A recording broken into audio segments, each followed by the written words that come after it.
আমাদের পূর্বসূরি সম্মানীয় সাংবাদিক এবিএম মুসা সারা বক্তৃতা দিতে আমাকে আহ্বান জানানোর জন্য মুসা সেতারা ফাউন্ডেশনের কর্মকর্তাদের প্রতি কৃতজ্ঞতা জ্ঞাপন করছি। এই আমন্ত্রণ আমার জন্য খুবই সম্মানজনক। এবিএম মুসা আমাদের মুসা ভাই এদেশের রাজনীতি সচেতন সাংবাদিকতার অন্যতম পুরোধা ব্যক্তিত্ব। কোনো রাষ্ট্র যখন তার নির্দিষ্ট কোনো জনগোষ্ঠীর বিরুদ্ধে বৈষম্য নীতির চর্চা করে তখন সেই সমাজের সকল পরিসরে তার ছায়া ও প্রভাব পড়তে বাধ্য। বাংলাদেশের স্বাধীনতা পূর্বকালে পাকিস্তানি জমানায় পাকিস্তানি রাষ্ট্র ও তার পশ্চিম ভিত্তিক শাসক শ্রেণী বাঙালি জনগণের বিরুদ্ধে বৈষম্য নীতি গ্রহণ ও চর্চা করেছে। আপনারা আগে শুনেছেন মুসা ভাই রাজনীতি সচেতন সাংবাদিকতা তো করেছেন না, তিনি বিশেষভাবে ক্রীড়া সাংবাদিকতা করেছেন। মুসা ভাই একসময় ক্রীড়া সাংবাদিকতার সঙ্গে জড়িত ছিলেন এবং পাকিস্তানি বৈষম্য নীতি কীভাবে বাঙালির ক্রীড়াঙ্গনেও নেতিবাচক প্রভাব ফেলেছিল তা তিনি লক্ষ্য করেছেন এবং সক্রিয় প্রতিবাদ জ্ঞাপন করেছেন। বিভিন্ন পরিসরে এইসব ছোট বড় প্রতিবাদ সমন্বিত রূপ ধারণ করেই বাংলাদেশের বৈষম্য বিরোধী স্বাধীনতা সংগ্রাম গড়ে উঠেছিল। রাজনৈতিক সাংবাদিকতা ছাড়াও সাংবাদিকতার নানা পরিসরে তার এইসব অবদান অবিস্মরণীয় হয়ে থাকবে। ফলে তার উপর স্মারক বক্তৃতা দানের জন্য বক্তৃতার বিষয়বস্তু হিসেবে আমি আমাদের সমকালীন সাংবাদিকতা ও রাজনীতির অনিবার্য আন্তঃসম্পর্ককেই বেছে নিয়েছি। সাংবাদিকতা মোটেও কোনো রাজনীতি নিরপেক্ষ পেশা নয়। সাংবাদিকতাকে বরাবরই আমি একটি বুদ্ধিবৃত্তিক রাজনৈতিক তৎপরতা হিসেবে বিবেচনা করি। মুসা ভাই নিজেও তাই বিশ্বাস করতেন বলেই প্রতীয়মান হয়। জীবন ও জগৎকে ব্যাখ্যা করার জন্য মুসা ভাই সুনির্দিষ্ট রাজনৈতিক দার্শনিক দৃষ্টিভঙ্গি ছিল। তার সাংবাদিকতা চর্চায় লিখিত কিংবা মৌখিক সেই দৃষ্টিভঙ্গির পরিচ্ছন্ন প্রতিফলন ঘটেছে। তার রাজনৈতিক দার্শনিক দৃষ্টিভঙ্গির সঙ্গে আমার দৃষ্টিভঙ্গির খুব মিল নেই, কিন্তু আমি তাকে সম্মান করি কারণে যে তিনি অপরাপর অনেকের মতো কখনোই ভরম করে রাজনীতি নিরপেক্ষ সাংবাদিকতার পক্ষে ওকালতি করেননি। যে বস্তু বাস্তবে নেই তাকে অসম্ভব, উচিত নয়, তার পক্ষ অবলম্বন করার মতো মূঢ়তা কিন্তু কাপট্য তার ছিল না। গণমাধ্যমে যে কোনো তথ্যের পরিবেশনা কিংবা তথ্যের বিশ্লেষণ নানা প্রতিদ্বন্দ্বী রাজনৈতিক ভাবাদর্শের কোনো না কোনোটির পক্ষে কিংবা বিপক্ষে যেতে বাধ্য। এই সত্যতা অনুধাবনের অপারগতা কিংবা তার স্বীকার করার কুণ্ঠা এক ধরনের বুদ্ধিবৃত্তিক মূঢ়তা বইকে। মুসা ভাই রাজনীতি সচেতন ছিলেন, এমনকি নির্দিষ্ট দলীয় আনুগত্যও তার ছিল কখনো কখনো। তবে সাংবাদিকতা চর্চার পরিসরে তিনি কখনোই দলান্ধ ছিলেন না। মুসা ভাইয়ের জীবনের শেষ পর্বে আমরা শুনেছিও আপন রাজনৈতিক ভাবাদর্শিক দৃষ্টিভঙ্গিকে স্বাধীনভাবে প্রকাশ করবার জন্যে তিনি বরং দলীয় কর্তৃপক্ষের বিরাগ ভাজন হতেও কুণ্ঠা বোধ করেননি। এ কারণেও আমি তাকে শ্রদ্ধা করি। বাংলাদেশের সমকালীন সাংবাদিক প্রজন্মের কাছে তিনি এবং তার সমসাময়িক সাংবাদিকবৃন্দ আরেকটি বিশেষ কারণে শ্রদ্ধাভাজন হয়ে থাকবেন। বর্তমান সাংবাদিকতার যাবতীয় সীমাবদ্ধতা সহ এই পেশাটি যে শিল্পের রূপ ধারণ করেছে, মেধাবী ও দক্ষ সাংবাদিকদের অধিকাংশই যে আজ আর্থিকভাবে সম্মানজনক জীবনযাপন করতে পারেন, তার পেছনে মুসা ভাইয়ের প্রজন্মের একটি পরিধানযোগ্য অবদান রয়েছে। নানা বিপ্রতীপ পরিবেশে ও নিদারুণ আর্থিক অসচ্ছলতার ভেতর দিয়েও এদেশের সাংবাদিকতা দুর্বল স্রোতটিকে তারা বহমান রেখেছিলেন বলেই ধীরে ধীরে তা প্রবল হয়ে আমাদের সময়ে এই পেশাটি একটি শিল্প হিসেবে বিকশিত হয়ে চলেছে। পূর্বসূরীদের এই ত্যাগী অবদান আমাদের কৃতজ্ঞতার সাথে স্মরণ রাখা উচিত। আমার স্মারক বক্তৃতা শুরু করবার আগে আমার দিক থেকে একটি বুদ্ধিবৃত্তিক অস্বস্তি আপনাদের সামনে উপস্থাপন করতে চাই। আপনারা হয়তো লক্ষ্য করে থাকবেন, আমাদের ইতিহাসের যারা বরেণ্য ব্যক্তি, যারা আমাদের ইতিহাসের অগ্রগতিতে নানাভাবে ইতিবাচক অবদান রেখেছেন, কি রাজনৈতিক, কি বুদ্ধিজীবী, কি শিল্পোদ্যোক্তা হিসেবে, বছরে বছরে তাদের স্মরণ করার জন্য সমাজ কোনো দায়িত্ব বোধ করে না। প্রয়াত এই মনীষীদের পারিবারিক উত্তরসূরিদেরই সে দায়িত্ব পালন করতে হয়। এবিএম মুসার ক্ষেত্রেও তাই হয়ে চলেছে। এই প্রপঞ্চটি আমাদের সমাজের সামষ্টিক বুদ্ধিবৃত্তিক দৈন্যেরই পরিচয়। এই বুদ্ধিবৃত্তিক দারিদ্র্য অতিক্রম না করে আমাদের সমাজের সামগ্রিক অগ্রগতি সাধন অসম্ভব না হলেও তার গতি মন্থর হতে বাধ্য। আমার ধারণা আমাদের সমাজের ভেতরে এই চেতনা জাগ্রত হওয়া কিংবা জাগ্রত করার প্রয়াস গ্রহণ করা আমাদের সকলেরই একটি ইতিহাস নির্দিষ্ট দায়িত্ব।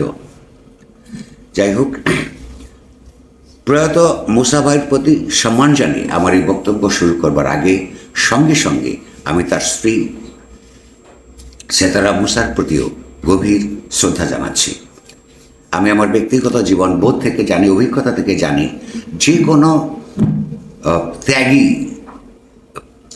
ভূমিকা সমাজে পালন করতে হলে তার পরিবারের প্রতি যে ধরনের পরিবারকে যে সমস্যার মধ্য দিয়ে যেতে হয়, সেখানে যদি তার পার্টনার, তার স্ত্রী তাকে সক্রিয় সহযোগিতা নাম করেন, তার পক্ষে একটা চূড়ান্ত সাফল্য অর্জন করা সম্ভব নয়। ফলে মুসা ভাইও, আমি নিশ্চিত, যদি তার স্ত্রীর তার সংগ্রামী জীবনের মধ্যে তার সাহচর্য এবং সক্রিয় উষ্ণতা লাভ না করতেন, আজকে যে কারণে আমরা তাকে স্মরণ করছি সেটা হয়ে উঠতে পারত না। ফলে তার প্রতিও আমাদের কৃতজ্ঞতা থাকল। আমি এবার আমাদের সুনির্দিষ্ট আলোচনাটা শুরু করতে পারি, যেটা হলো আগেই বলেছেন আমাদের বন্ধু রুবাত ফেরদৌস, অধ্যাপক, জনমুক্তি প্রয়াসী লড়াকু সাংবাদিকতা, বাংলাদেশের সমাজ ও রাষ্ট্রের গণতান্ত্রিক রূপান্তর প্রসঙ্গে। এই প্রস্তাবের মধ্যেই আছে যে বাংলাদেশের সমাজ এখনও এবং রাষ্ট্র এখনও গণতান্ত্রিক নয়। যদি গণতান্ত্রিক হতো এই সাবজেক্ট আলাপ করবার কোনো প্রয়োজন পড়তো না, কিন্তু তার গণতান্ত্রিক রূপান্তর বাংলাদেশের ইতিহাসের সঙ্গে, তার জন্মের ঐতিহাসিক প্রতিজ্ঞার সঙ্গে অত্যন্ত ওতপ্রোতভাবে জড়িত বলেই এই সংগ্রামটা বাংলাদেশের মানুষকে, তার সঙ্গে পাশাপাশি সাংবাদিকতাকেও একটা লড়াই চালিয়ে যেতে হবে। সেটাই আজকে আমার প্রতিপাদ্য। কী করে একটা গণতান্ত্রিক রাষ্ট্রের জন্ম হয় এবং কোথায় প্রতিজ্ঞাটা ইতিহাসের মধ্যে পতিত রয়েছে, সেটা কী করে এবং কেন, কোন কোন প্রতিবন্ধকতার কারণে হতে পারল না, কী কী প্রতিবন্ধকতা এখনও বিদ্যমান রয়েছে, তার বিরুদ্ধে কী ধরনের লড়াই হওয়া প্রয়োজন, সেটাই আজকের এই আলোচনার প্রতিপাদ্য। বাংলাদেশের সমাজ ও রাষ্ট্রের গণতান্ত্রিক রূপান্তর ও জনমুক্তি প্রয়াসী সাংবাদিকতা নিয়ে প্রকৃতপক্ষে আমার নতুন করে তেমন কিছু বলার নেই, কেননা এই দুটি সমাজতাত্ত্বিক ও রাজনৈতিক প্রতিপাদ্য সম্পর্কে, এমনকি এই দুইটি বিষয়ের ভেতর অপরিহার্য সম্পর্ক নিয়ে আমার তাত্ত্বিক এবং প্রায়োগিক অবস্থান ইতিপূর্বে বিভিন্ন নিবন্ধে, বক্তৃতা ও সাক্ষাৎকারে বহুবার ব্যক্ত করেছি। তাছাড়া আমার এই তাত্ত্বিক অবস্থানের প্রায়োগিক রূপ আমার পেশাগত জীবনের নিত্যদিনের তৎপরতায় মূর্তিমান রয়েছে। কিন্তু আমাদের সমাজ ও গণতান্ত্রিক রূপান্তর এখনো সংগঠিত হয়নি, আর সাংবাদিকতাও সামগ্রিক অর্থে জনমুক্তি প্রয়াসী হয়ে ওঠেনি। এমনকি এসব লক্ষ্য অর্জনে আমাদের সমাজে এখনো পর্যন্ত দৃষ্টিগ্রাহ্য কোনো সচেতন ও সামষ্টিক উদ্যোগ অনুপস্থিত। ফলে দুঃখজনকভাবে কিছু পুরনো কথা নতুন ভাষা ও ভঙ্গিতে বারংবার উচ্চারণ করাই আমাদের জন্য এক অপরিহার্য কর্তব্য হয়ে উঠেছে। আমি এখানে সে কাজটি করব বলে মন স্থির করেছি। এ প্রসঙ্গে প্রথমেই ব্যাখ্যা করা প্রয়োজন বাংলাদেশের জন্ম ও বিকাশের ঐতিহাসিক প্রেক্ষাপটে এদেশে জনমুক্তি প্রয়াসী সাংবাদিকতা বলতে কি বোঝায় এবং সেই ধরনের সাংবাদিকতা চর্চার সমকালীন আবশ্যকতাই বা কী। বাংলাদেশ তার জনগণের কাছে, এমনকি গোটা বিশ্বের জনগণের কাছে একটি সাম্য, মানবিক মর্যাদা ও সামাজিক সুবিচার ভিত্তিক গণতান্ত্রিক রাষ্ট্র হিসেবে বিকশিত হতে ঐতিহাসিকভাবে প্রতিশ্রুতিবদ্ধ। এখানে মনে রাখা যার জরুরি, এদেশের সমতা, সামাজিক ন্যায়পরতা ও মানবিক মর্যাদা ভিত্তিক একটি গণতান্ত্রিক রিপাবলিক প্রতিষ্ঠার প্রশ্নটি কোনো মহৎ প্রাণের ব্যক্তিগত শ্রেয়নীতি প্রসূত আধিভিত্তিক প্রতিপাদ্য নয়, বরং জনগণের লড়াকু সংগ্রামের রক্তাক্ত গর্ভ থেকে উঠে আসা একটি ঐতিহাসিক রাজনৈতিক অঙ্গীকার, যা 1971 সালের এপ্রিলে আনুষ্ঠানিকভাবে প্রকাশিত বাংলাদেশের স্বাধীনতার ঘোষণাপত্রে ঘোষিত হয়ে রয়েছে। জাতীয় স্বাধীনতার জন্য নিবেদিত সেই রক্তাক্ত জনযুদ্ধের পেছনে সক্রিয় বাংলাদেশের মানুষের জাতীয় মুক্তির যৌক্তিক আকাঙ্ক্ষার প্রতি তৎকালীন সমসাময়িক পৃথিবীর গণতন্ত্রপরায়ণ বিভিন্ন জাতিগোষ্ঠীর ফলপ্রসূ সমর্থনে বাংলাদেশকে আবার বৈশ্বিক জনগণের কাছেও একটি যথার্থ গণতান্ত্রিক রাষ্ট্র হিসেবে বিকশিত হওয়ার জন্য অঙ্গীকারবদ্ধ করে রেখেছে। এই প্রবন্ধটা অনেকগুলি পরিচ্ছদে বিভক্ত। আমি বলছি যে পূর্ববর্তী পরিচ্ছদে উল্লেখিত রাজনৈতিক অঙ্গীকার কথাটা আসলে ঠিক হলো না। কেননা ইংরেজি পলিটিক্স শব্দটি প্রাচীন গ্রিসে নগর রাষ্ট্রের পত্তন ও ব্যবস্থাপনার প্রক্রিয়ায় গ্রিক শব্দ পলিস ও পলিটিস থেকে উদ্ভূত হয়েছে, যার অর্থ যথাক্রমে নগর আর নগরবাসী বা নাগরিক। গ্রিক সাহিত্যের শব্দটি বিবর্তনের ধারায় একসময় পলিটিকা রূপ পরিগ্রহণ করে, যার অর্থ দ্বারায় নগর সংক্রান্ত বিষয় আসায়।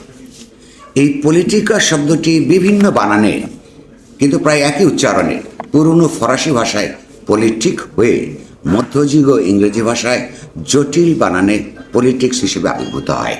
তারপর আধুনিক ইংরেজিতে শব্দটি পলিটিক্স রূপ ধারণ করে, যার অর্থ দ্বারায় জনজীবন ব্যবস্থাপনা সংক্রান্ত শিল্প বা বিজ্ঞান। স্পষ্টতই ইংরেজি পলিটিক্স শব্দটির সাথে ব্যুৎপত্তিগত অর্থে রাজরার কোনো সম্পর্ক নেই। ফলে ইংরেজি পলিটিক্স শব্দটির বাংলা অনুবাদ রাজনীতি বা রাজার নীতি হওয়ারও কোনো কারণ থাকতে পারে না। উৎপত্তি ও বিবর্তনের ধারায় শব্দটি মর্মের দিক থেকে যে অর্থ বহন করে, সেই বিবেচনায় পলিটিক্সের বাংলা অনুবাদ রাজনীতির পরিবর্তে জননীতি হওয়া উচিত, আর রাজনৈতিক অঙ্গীকারের যথাযথ বাংলা হবে জননৈতিক অঙ্গীকার। প্রশ্ন উঠতে পারে, রাজনীতি শব্দটিকে জননীতি শব্দ দিয়ে প্রতিস্থাপন করার সঙ্গে সমাজের জনস্বার্থ বিকাশের কিংবা রাষ্ট্রের গণতান্ত্রিক রূপান্তরের সম্পর্ক কী, কিংবা থাকলেই তা কতটুকু? আমাদের উত্তর হলো সম্পর্ক আছে, খুবই ঘনিষ্ঠ সম্পর্ক। কেননা মানুষের সামষ্টিক স্বার্থের সাথে সম্পর্কিত কোনো ধারণা বা প্রত্যয়কে, যেমন ধরুন গণতন্ত্র, আমরা কিভাবে অনুধাবন করি আর কীভাবেই বা তাকে উপস্থাপন ও চর্চা করি, তার সাথে ওই ধারণা বা প্রত্যয়টির বাস্তবায়ন ও ফলাফলের প্রত্যক্ষ সম্পর্ক থাকে। আমরা যখন কোথাও গণতন্ত্র প্রতিষ্ঠার কথা বলি, তখন তো আসলে আমরা জনগণের শাসনের কথাই বলি, রাজার শাসন বা রাজতান্ত্রিক শাসনের কথা কিংবা কোনো বলবান ব্যক্তির স্বেচ্ছাচারী শাসনের কথা তো বলি না। এই প্রসঙ্গে কয়েকটি অতি পুরনো কথা নতুন করে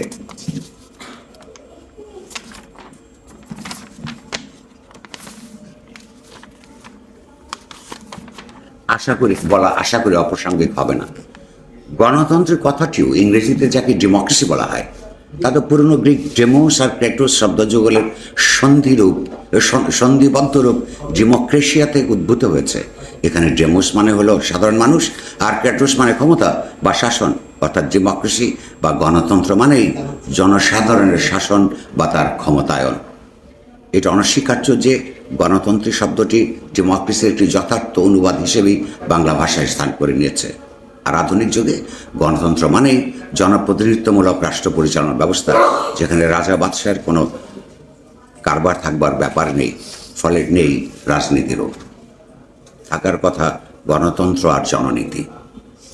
আর যেখানে রাজার ব্যাপার নেই, রাজনীতির ব্যাপার নেই, সেখানে প্রজা বর্ণটির অস্তিত্ব অবান্তর।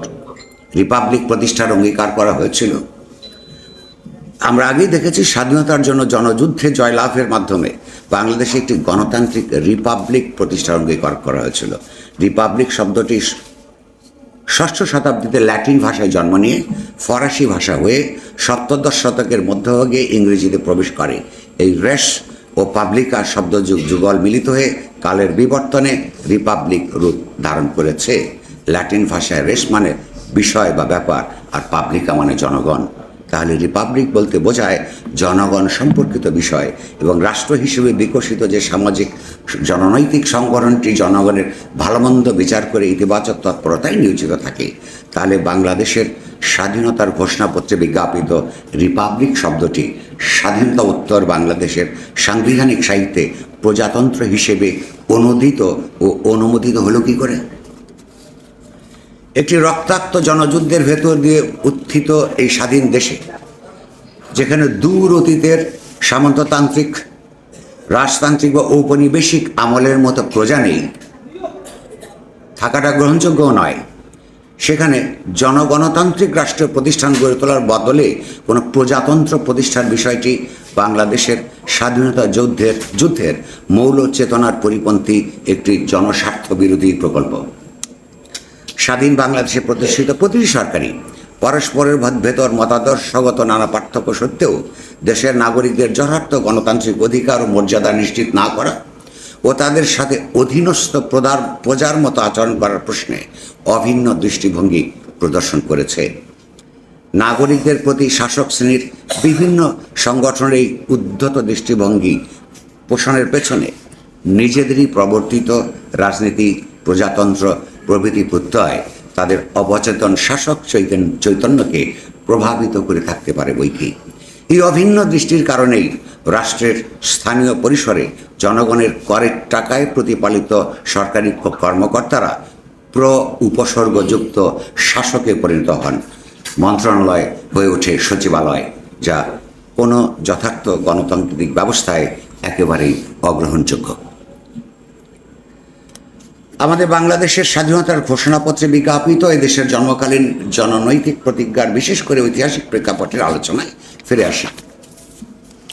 প্রধানত পূর্ব বাংলার মুসলমান ও নিম্নবর্ণের হিন্দু সম্প্রদায়ের সক্রিয় জননৈতিক তৎপরতার ফল হিসেবে 1947 সালে পাকিস্তান প্রতিষ্ঠিত হয়। পাকিস্তান সৃষ্টির সময় থেকেই তার পূর্বাংশের জনসংখ্যা পশ্চিমাংশের তুলনায় তাৎপর্য পরিমাণে বেশি ছিল, কিন্তু পাকিস্তান সৃষ্টিতে পূর্বাংশের জনগণের নির্ধারক জননৈতিক অবদান বা তার সংখ্যাধিক্য পাকিস্তানের পশ্চিম ভিত্তিক কেন্দ্রীয় সরকারের নীতি নির্ধারণে ও রাষ্ট্র পরিচালনায় অগ্রাধিকার লাভ তো দূরের কথা, সমান অধিকার ও মর্যাদা লাভ করতেও ব্যর্থ হয়। উল্টো শুরু থেকেই পূর্বাংশে পশ্চিমের জননৈতিক, অর্থনৈতিক, সাংস্কৃতিক বৈষম্য ও নিপীড়নের শিকার হয়েছে। স্বভাবতই পশ্চিমাংশের বৈষম্য ও নিপীড়নমূলক দৃষ্টিভঙ্গি ও শাসন ব্যবস্থার বিরুদ্ধে পূর্বের জনগণ নিরন্তর প্রতিবাদ জানিয়েছে, থেকে আঞ্চলিক স্বায়ত্তশাসনের দাবি উত্থাপন করেছে, কিন্তু পশ্চিমের সামরিক বেসামরিক শাসক গোষ্ঠী সেই সব ন্যায়সঙ্গত প্রতিবাদ ও দাবির প্রতি কর্ণপাত করেনি। উল্টো একদিকে প্রতিবাদী নেতাকর্মীদের উপর জেল জুলুম চাপিয়ে দিয়েছে, অন্যদিকে সংখ্যাগরিষ্ঠ জনসংখ্যা অধ্যুষিত পূর্বের কাছে ক্ষমতা হারানোর আশঙ্কায় জনপ্রতিনিধিত্বশীল গণতান্ত্রিক শাসন ব্যবস্থা প্রতিষ্ঠার অন্তরায়মূলক নানা অপতৎপরতায় নিয়োজিত থেকেছে। এমতাবস্থায় পাকিস্তানের প্রতিষ্ঠার 2 দশকের মাথায় 1969 সালে স্বৈরতান্ত্রিক সামরিক সরকারের বিরুদ্ধে সংগঠিত একটি গণতন্ত্রপরায়ণ শিক্ষার্থী গণঅভ্যুত্থানের মুখে তৎকালীন সামরিক জান্তার পতন ঘটে এবং সার্বজনীন ভোটাধিকারের ভিত্তিতে নির্বাচনের মধ্যপন্থী দাবি জয়লাভ করে। সার্বজনীন ভোটাধিকারের ভিত্তিতে অনুষ্ঠিত পাকিস্তানের প্রথম সাধারণ নির্বাচনে 1970 সালের ডিসেম্বরে পূব ভিত্তিক আওয়ামী লীগের পরিচ্ছন্ন বিজয়কে অবজ্ঞা করে পশ্চিম ভিত্তিক সামরিক বেসামরিক চক্র অন্যায় ও অন্যায্যভাবে কেন্দ্রীয় রাষ্ট্র ক্ষমতা কুক্ষিগত করার মতলবে 1971 সালের 1 মার্চ একতরফাভাবে পূবের সাথে পূর্বালোচনা ছাড়া নির্বাচিত গণপরিষদের পূর্ব নির্ধারিত উদ্বোধনী বৈঠক স্থগিত ঘোষণা করে। পূবের রাজনীতি সচেতন মানুষ পশ্চিমের এই একতরফা সিদ্ধান্তের ভেতরে ক্ষমতা হস্তান্তরে পশ্চিমের অনিচ্ছামূলক অভিসন্ধি ঠিকই টের পেয়ে যায় এবং তাৎক্ষণিকভাবে বিক্ষোভে ফেটে পড়ে। জনগণের, বিশেষত তরুণদের প্রতিবাদী মিছিলগুলোতে স্বায়ত্তশাসনের পুরনো স্লোগান স্বাধীনতার নতুন রণধ্বনিতে পরিণত হয়। তার হতে স্বাধীন বাংলার পতাকা নির্মাণ, উত্তোলন, স্বাধীনতার ইশতেহার রচনা ও প্রকাশ্যে পাঠ প্রভৃতি তৎপরতার ভেতর দিয়ে পশ্চিমের সাথে সংলাপের মাধ্যমে সমস্যার সমাধানে উদ্গ্রীব পূর্বভিত্তিক লীগ নেতৃত্বের একাংশের উপর স্বাধীনতার পথে অগ্রসর হতে চাপ প্রয়োগ করতে থাকে।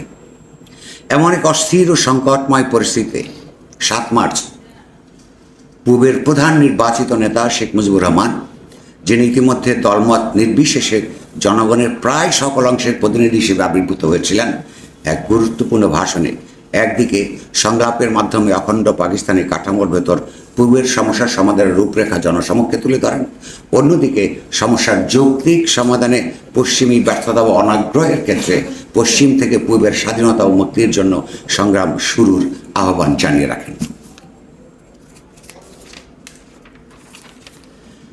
এমত অবস্থায় পশ্চিমা সরকার সংলাপের পথে অগ্রসর হন এবং 24শে মার্চ পর্যন্ত বিস্তৃত সংলাপে উভয় পক্ষেই পাকিস্তানি কাঠামোর ভেতর সমস্যা সাধনের সুনির্দিষ্ট রূপরেখা সম্পর্কে ঐক্যমতে পৌঁছানোর পরিষ্কার ইঙ্গিত প্রদান করেন। কিন্তু পরদিনই 25শে মার্চ মধ্যরাতে অকস্মাৎ পশ্চিমা সামরিক বাহিনী পূর্বের নিরস্ত্র জনসাধারণের উপর সশস্ত্র হত্যাযজ্ঞ শুরু করে। ইতিমধ্যে এই গণহত্যা শুরুর প্রাক্কালে গ্রেফতার এড়িয়ে স্বাধীনতা যুদ্ধে নেতৃত্ব দেওয়ার জন্য লীগপন্থী সংগ্রামী তরুণদের অনুরোধ উপেক্ষা করে লীগের শীর্ষ নেতা শেখ মুজিবুর রহমান আপন বাসভবনে পাকিস্তানি সেনাবাহিনীর হাতে গ্রেফতার বরণ করেন এবং লীগের অবশিষ্ট অপ্রস্তুত নেতৃবৃন্দ পাকিস্তানি সামরিক আক্রমণের মুখে ছত্রভঙ্গ হয়ে পড়েন। ফলে পূর্বের নিরস্ত্র জনগণ পশ্চিমের গণহত্যামূলক সামরিক অভিযানের মুখে জননৈতিক নেতৃত্ববিহীন অবস্থায় দিশেহারা হয়ে পড়ে। ইতিমধ্যে অবশ্য রটে যায় গ্রেফতার বরণের পূর্বে মুজিবুর রহমান বাংলাদেশের স্বাধীনতার ঘোষণা দিয়ে সংশ্লিষ্ট সকলকে যুদ্ধে ঝাঁপিয়ে পড়ার আহ্বান জানিয়েছেন। এই রটনার নিরঙ্কুশ সত্যতা আজও প্রতিষ্ঠিত না হলেও তার গ্রেফতারের পরদিন শেখ মুজিবুর রহমানের নামে বিভিন্ন বয়ানে ইংরেজি ও বাংলায় মুদ্রিত স্বাধীনতার ঘোষণা ও যুদ্ধ যোগদানের আহ্বান সম্বলিত বেশ কয়েকটি প্রচারপত্র ছড়িয়ে পড়ে। যাই হোক, মুজিবের স্বাধীনতা ঘোষণা সংক্রান্ত এইসব রচনামূলক প্রচারপত্র অনেক লীগ কর্মীকে স্বাধীনতা যুদ্ধে অংশগ্রহণে অনুপ্রাণিত করেছিল এবং স্বাধীনতা যুদ্ধে মুজিব অনুপস্থিত থাকলেও যুদ্ধের সিংহভাগ অংশ তার নামেই সংগঠিত হয়েছে।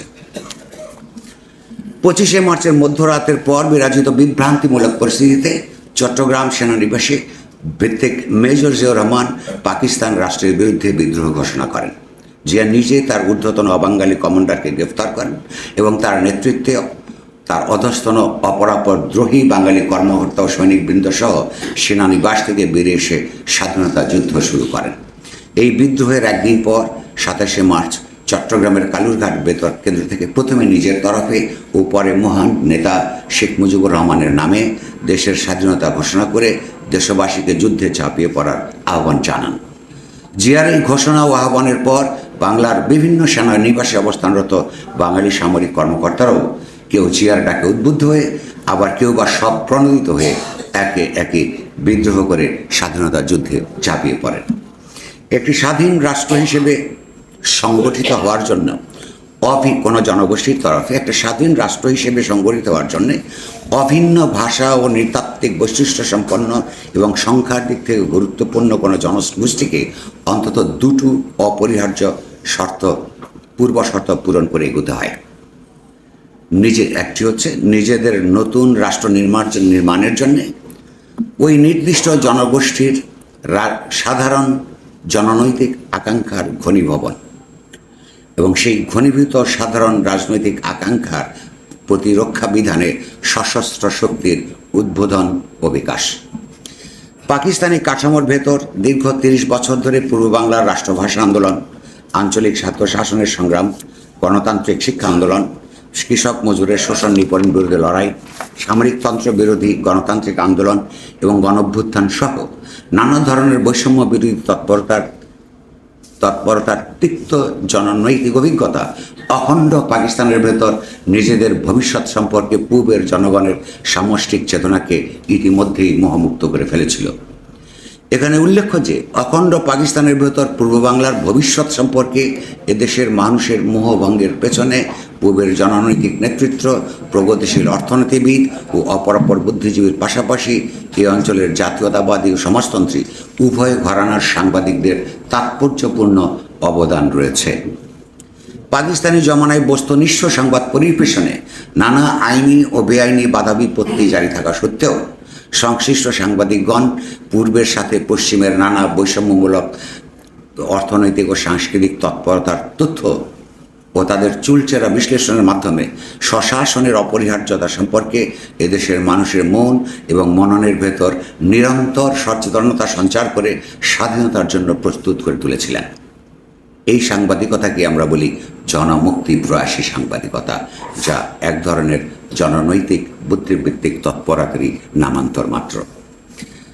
যাই হোক, পূর্বের নির্বাচনী বিজয়কে গণহত্যা দিয়ে স্তব্ধ করার পশ্চিমা সামরিক তৎপরতা শুরুর প্রথম প্রহরে 25শে মার্চের মধ্যরাতে বাঙালির চেতনায় অখণ্ড পাকিস্তানের অস্তিত্ব তাৎক্ষণিকভাবে অপসৃত হয়ে যায় এবং তার সামষ্টিক জননৈতিক কল্পনায় পূর্বাঞ্চলে একটি স্বাধীন রাষ্ট্র প্রতিষ্ঠার রূপকল্প মূর্তিমান হয়ে ওঠে।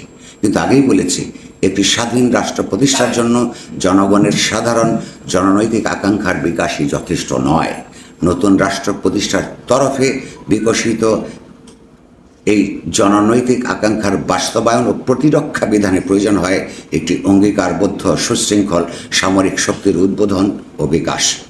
মেজর জিয়ার স্বাধীনতা প্রয়াসী সশস্ত্র বিদ্রোহ প্রধান জাতীয় নেতা শেখ মুজিবুর রহমানের নামে তার স্বাধীনতা ঘোষণা ও তার দেশের অপরাপর অঞ্চলে সামরিক কর্মকর্তা ও সৈনিকদের সশস্ত্র প্রতিরোধ যুদ্ধে যোগদানের ভেতর দিয়ে তাৎক্ষণিকভাবে পাকিস্তানের শৃঙ্খল থেকে মুক্ত হয়ে একটি স্বাধীন সার্বভৌম রাষ্ট্র প্রতিষ্ঠার সেই দ্বিতীয় অপরিহার্য শর্তটি পূরণ হয়ে যায়। এভাবেই জননৈতিক ও সামরিক উপাদানের মিথস্ক্রিয়ায় মার্চের শেষ সপ্তাহে বাংলাদেশ রাষ্ট্রের প্রাণবন্ত ভ্রূণ ইতিহাসের ভেতরে পরিগঠিত হয়। কোনো নতুন রাষ্ট্রের এহেন প্রাণবান ভ্রূণটিকে তার পরিপূর্ণ সত্তায় বিকশিত করার জন্য প্রয়োজন হয় স্বাধীনতাকামী জননৈতিক ও সামরিক নেতৃত্বের সমন্বিত কর্মপ্রয়াস।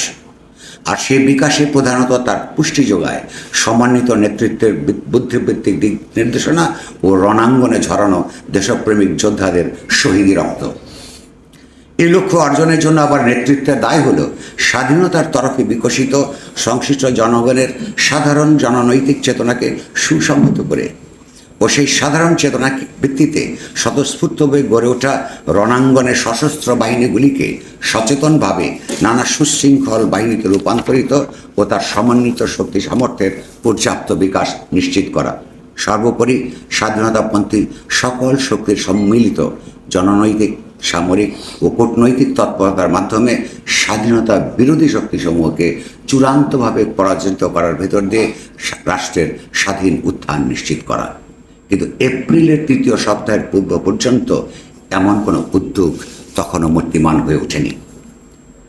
এমতাবস্থায় দেশের নানা ভাবাদর্শে দীক্ষিত জননীতি সচেতন সংগ্রামী তরুণ সম্প্রদায় পাকিস্তানি সামরিক বাহিনীর আক্রমণের মুখে লীগ নেতৃত্বের আকস্মিক অন্তর্ধানের ফলে সাময়িকভাবে বিহ্বল হয়ে পড়লেও বাঙালি সেনা কর্মকর্তা ও সৈনিকদের প্রতিরোধ যুদ্ধে অনুপ্রাণিত হয়ে অনতিবিলম্বে নিজেরাই সংঘবদ্ধ হয়ে খণ্ড খণ্ড প্রতিরোধ যুদ্ধে অবতীর্ণ হয়। আবার কোথাও কোথাও বিদ্রোহী সেনা নেতৃত্বের দিক নির্দেশনায় স্বাধীনতা যুদ্ধে অংশগ্রহণ করতে থাকে।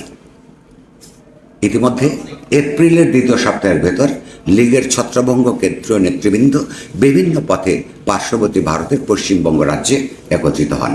ভারতে পদার্পণের পর লীগ সাধারণ সম্পাদক তাজউদ্দিন আহমেদের উদ্যোগে ও দিল্লি ভিত্তিক ভারত সরকারের ভূ রাজনীতিগত কৌশলের ছত্রছায়ায় কলকাতায় স্বাধীন বাংলাদেশের প্রবাসী সরকার গঠন করে স্বতঃস্ফূর্তভাবে গড়ে ওঠা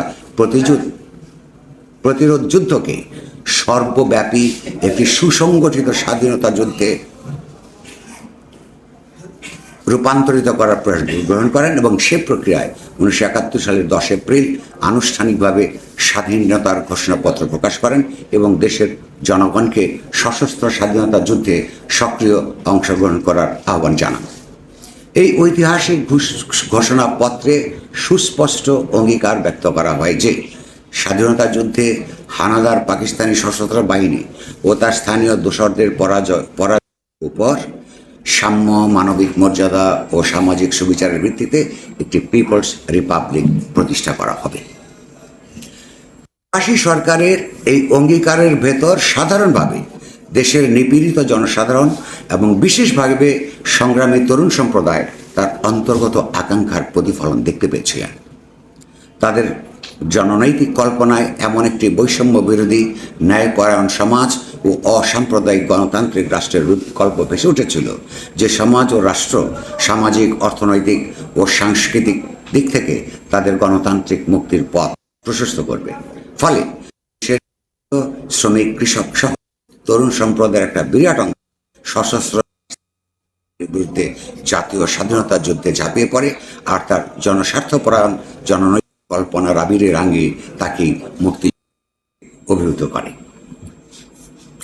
পাকিস্তানি জমানায় রাষ্ট্রভাষা আন্দোলন থেকে শুরু করে আঞ্চলিক স্বায়ত্তশাসনের চূড়ান্ত সংগ্রাম পর্যন্ত 2 দশক সময়কালে যে অসংখ্য ছোট বড় লড়াই ভেতর দিয়ে এদেশের ইতিহাস অগ্রসর হয়েছে, তার ভেতরে বরাবরই দুটি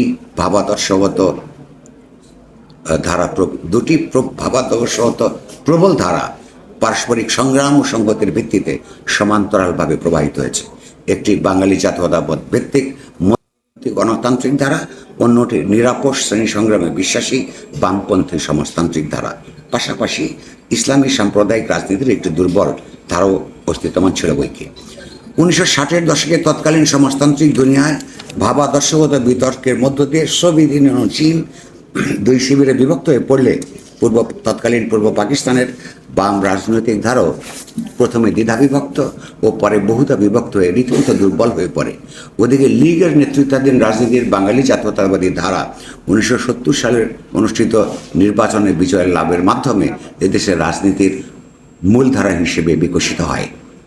এই লীগের জননৈতিক নেতৃত্বে দেশের স্বাধীনতা সংগ্রাম শুরু হলে জনগণ তাদের সর্বাত্মকরূপে অংশগ্রহণ করার পরিপ্রেক্ষিতে একটিমাত্র ক্ষুদ্র ভগ্নাগ্রসর ছাড়া বামধারার সকল দল ও গ্রুপ স্বাধীনভাবে দেশের স্বাধীনতা যুদ্ধে যোগদান করে এবং মরণপণ লড়াই অবতীর্ণ থাকে।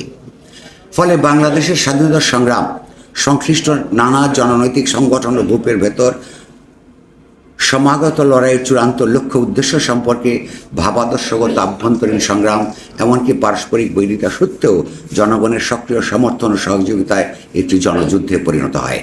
এই জনযুদ্ধে জাতি, ধর্ম ও লৈঙ্গিক পরিচয় নির্বিশেষে সমাজের প্রতিটি অংশ কোনো না কোনোভাবে অংশগ্রহণ করে। ওদিকে পূর্বলিখিত ইসলামপন্থী ধারাভুক্ত সংগঠনগুলো, বিশেষত জামায়াতে ইসলামী, বাংলাদেশের স্বাধীনতার বিপক্ষে পাকিস্তানি সশস্ত্র হানাদার বাহিনীর পক্ষাবলন করে এবং স্বাধীনতাকামী নিরস্ত্র জনগণ ও সশস্ত্র মুক্তিযোদ্ধাদের বিরুদ্ধে পরিচালিত পাকিস্তানি হত্যাযজ্ঞে সক্রিয় সমর্থন যোগায়। প্রবাসী সরকারের তত্ত্বাবধানে ভারতের মাটিতে একদিকে যেমন প্রশিক্ষিত গেরিলা বাহিনীর অবয়ব বৃদ্ধি পেতে থাকে, বাড়তে থাকে পাকিস্তানি হানাদার বাহিনীর বিরুদ্ধে তাদের সফল তৎপরতা, অন্যদিকে তেমনি পাকিস্তানি বাহিনীর সাথে সম্মুখ সমরে অবতীর্ণ হওয়ার জন্য বাঙালি সেনা কর্মকর্তাদের নেতৃত্বে রণাঙ্গনেই গড়ে ওঠে বাংলাদেশের নিয়মিত সেনাবাহিনী। তাছাড়া দেশের অভ্যন্তরে নানা অঞ্চলে স্বাধীনভাবে ছোট বড় নানা আকারের অনেকগুলো গেরিলা বাহিনী গড়ে ওঠে। এই 3 ধরনের লড়াকু মুক্তি সেনাদের অভিযানের ভেতর ধীরে ধীরে সমন্বয় গড়ে ওঠে এবং তাদের সমন্বিত আক্রমণের মুখে পাকিস্তানি বাহিনী ক্রমশই পর্যুদস্ত হতে থাকে। এই প্রক্রিয়ায় নভেম্বরের মধ্যে পাকিস্তানি বাহিনী সারা বাংলাদেশে মুক্তিযোদ্ধাদের আক্রমণের কোণঠাসা হয়ে পড়ে এবং রাতের বেলায় যেখানে সেখানে গেরিলা আক্রমণের আশঙ্কায় নিজেদের সেনানিবাসগুলোর মধ্যেই বন্দিদশাগ্রস্ত হয়ে পড়ে। এমত অবস্থায় নিজেদের আসন্ন নিশ্চিত পরাজয়ের মুখে নিজেদের অপপ্রচারিত অযোধ্যী বাঙালির কাছে পরাজয়ের গ্লানি এড়ানোর জন্যে ডিসেম্বরের প্রথম সপ্তাহে 3 ডিসেম্বর ভারতের উপর আক্রমণ শুরু করে পাকিস্তান বাহিনী, যা বাংলাদেশ পাকিস্তান যুদ্ধকে তাৎক্ষণিকভাবে উপমহাদেশীয় যুদ্ধে রূপান্তরিত করে। উদ্ভূত নতুন পরিস্থিতিতে বাংলাদেশ ও ভারতের সেনাবাহিনীর ভেতর যৌথ কমান্ড গঠিত হয় এবং পাকিস্তানি বাহিনীর বিরুদ্ধে সর্বাত্মক যুদ্ধ শুরু হয়। সেই যুদ্ধের 13 দিনের মাথায় 16 ডিসেম্বর পাকিস্তান বাহিনী পরাজিত হয়ে ঢাকায় আত্মসমর্পণ করে। পৃথিবীর মানচিত্রে স্বাধীন রাষ্ট্র হিসেবে বাংলাদেশের উত্থান ঘটে। আমাদের আজকের আলোচনায় এই পরিপ্রেক্ষিতটা আলাপ করার প্রয়োজন এই জায়গায় ছিল যে বাংলাদেশের যে একটা গণতান্ত্রিক রাষ্ট্র সকল শ্রেণীর সমাজের সকল অংশের হয়ে সকল ধরনের ভাবাদর্শে বিশ্বাসী রাজনৈতিক নেতৃত্বের যারা মুক্তিযুদ্ধে অংশগ্রহণ করছে তাদের সকলের সমন্বয়ে কেন এই রাষ্ট্রটা গড়ে উঠবার কথা ছিল, এই পরিপ্রেক্ষিতটা মনে না রাখলে সেটা হয়তো আমাদের অনেকের বুঝতে অসুবিধা হতে পারে। একটি রক্তক্ষয়ী স্বাধীনতা যুদ্ধের ভেতর দিয়ে উত্থিত বাংলাদেশের ইতিহাসের আলোচনার সময় এই দীর্ঘ কিন্তু সংক্ষিপ্ত যে ধ্রুব সত্যটি গুরুত্বের সঙ্গে স্মরণ করা কর্তব্য, তা হলো দেশটির স্বাধীনতার জন্য গঠিত বিভিন্ন ধরনের মুক্তি বাহিনীতে যে অসম সাহসী তরুণ তরুণীরা যোগ দিয়েছিলেন কিংবা অঙ্গ প্রত্যঙ্গ হারিয়েছেন, যোগ দিয়েছিলেন ও পাকিস্তানি গণহত্যাকারী নৃশংস সেনাবাহিনীর সঙ্গে প্রাণপণ লড়াইয়ে জীবন উৎসর্গ করেছেন কিংবা অপ্রত্যক্ষ হারিয়েছেন, তাদের বিপুল অধিকাংশই ছিলেন এদেশের দরিদ্র শ্রেণীর মানুষ, প্রধানত কৃষক, শ্রমিক ও নিম্নবিত্ত পরিবারের সদস্য। আর বাংলাদেশের রক্তাক্ত স্বাধীনতা যুদ্ধ বিজয়ের পেছনে বাঙালি অবাঙালি, মুসলমান অমুসলমান, নারী পুরুষ নির্বিশেষে এই দরিদ্র শ্রেণীর মানুষেরাই সবচেয়ে বেশি আত্মত্যাগ করেছে। ওদিকে সংশ্লিষ্ট মুক্তিযোদ্ধাদের আত্মত্যাগের পেছনে প্রণোদনা জুগিয়েছে স্বাধীনতা যুদ্ধের জননৈতিক নেতৃত্বের ঐতিহাসিক প্রকাশ্য অঙ্গীকার, স্বাধীন দেশে সাম্য, মানবিক মর্যাদা ও সামাজিক সুবিচার ভিত্তিক একটি অসাম্প্রদায়িক গণতান্ত্রিক সমাজ ও গণতান্ত্রিক রাষ্ট্র প্রতিষ্ঠার অঙ্গীকার। এই ধরনের একটি সমাজ ও রাষ্ট্রই একটি স্বাধীন দেশের জনগণের জননৈতিক, অর্থনৈতিক ও সাংস্কৃতিক মুক্তির পথ প্রশস্ত করতে পারে। ফলে স্বাধীনতার এই মহান অঙ্গীকার বাস্তবায়নের পক্ষে নিবেদিত সাংবাদিকতাই জনমুক্তি প্রয়াসী সাংবাদিকতা, এর বাইরে না। বাংলাদেশের পরিপ্রেক্ষিতে স্বাধীনতা যুদ্ধের রক্তাক্ত গর্ভ থেকে উৎসাহিত গণতান্ত্রিক মুক্তি চেতনায় প্রজ্বলিত জনস্বার্থ পরায়ণ প্রগতিশীল সাংবাদিকতা তাকেই বলা হবে। বাংলাদেশের ইতিহাস বিকাশের বর্তমান পর্যায়ে এই সাংবাদিকতার পরিপন্থী যে কোনো ধরনের সাংবাদিকতা চর্চাই এদেশের ইতিহাসের স্বাধীন ও ন্যায়ভিত্তিক প্রগতিশীল বিকাশের অন্তরায়মূলক বুদ্ধিবৃত্তিক তৎপরতা ছাড়া কিছু নয়। ফলে তার জনস্বার্থবিরোধী প্রতিক্রিয়াশীল সাংবাদিকতা হিসেবেই বিবেচিত হওয়া উচিত। স্বাধীনতা যুদ্ধে লক্ষ মানুষের মর্মান্তিক জীবনদান ও পঙ্গুত্ববরণ, ভারতে প্রায় 1 কোটি মানুষের বেদনাদায়ক শরণার্থীর জীবনযাপন, দেশের অভ্যন্তরে আরও কয়েক কোটি মানুষের স্থানচ্যুতি ইত্যাদির ভিতর দিয়ে যে বাংলাদেশের উত্থান ঘটে, সেদেশে দুর্ভাগ্যজনকভাবে পূর্ব প্রতিশ্রুত পিপলস রিপাবলিক বা জনগণতান্ত্রিক রাষ্ট্র গঠনের প্রক্রিয়া স্বাধীনতা অর্জনের প্রথম প্রহরেই হোঁচট খায়। কেন ও কীভাবে এই বিচ্যুতির সূত্রপাত হলো, আর সেই বিচ্যুতি কীভাবেই বা এদেশের গণতান্ত্রিক জননৈতিক প্রক্রিয়া ও জনমুক্তি প্রয়াসী সাংবাদিকতার বিকাশকে ক্ষতিগ্রস্ত করেছে, তা আমাদের মন এবং মনন দিয়ে উপলব্ধি করা প্রয়োজন। একটি পিপলস রিপাবলিক বা গণতান্ত্রিক রাষ্ট্র হল এমন একটি সামাজিক জননৈতিক সংগঠন যার ক্ষমতার উৎস জনগণ, এবং যে সংগঠন তার পরিচালনার ক্ষেত্রে জনগণের সার্বভৌম ক্ষমতায় বিশ্বাস করে।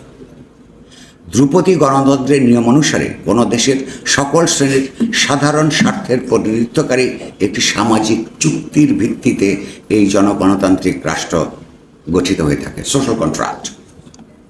এই সামাজিক চুক্তিকে সংশ্লিষ্ট জনগণের সাধারণ ইচ্ছার বা জনগণের অভিপ্রায়ের পরম অভিব্যক্তি হিসেবে রচিত একটি দলিল হয়ে উঠতে হয়, যা সংশ্লিষ্ট রাজ্যের সর্বজন রাজ্য সংবিধানের মর্যাদা লাভ করে। ওদিকে জনগণের সাধারণ ইচ্ছা বা অভিপ্রায়কে একটি দলিল আকারে মূর্তিমান করে রাষ্ট্রীয় সংবিধানে পরিণত করার জন্য প্রথম পদক্ষেপ হিসেবে শুধু সংবিধান প্রণয়নের বিশেষ উদ্দেশ্যে নির্বাচিত জনপ্রতিনিধিদের সমন্বয়ে একটি গণপরিষদ বা সংবিধান সভা গঠন করা অপরিহার্য। The point I am trying to make is parliament আর কনস্টিটিউয়েন্ট অ্যাসেম্বলি এক জিনিস না।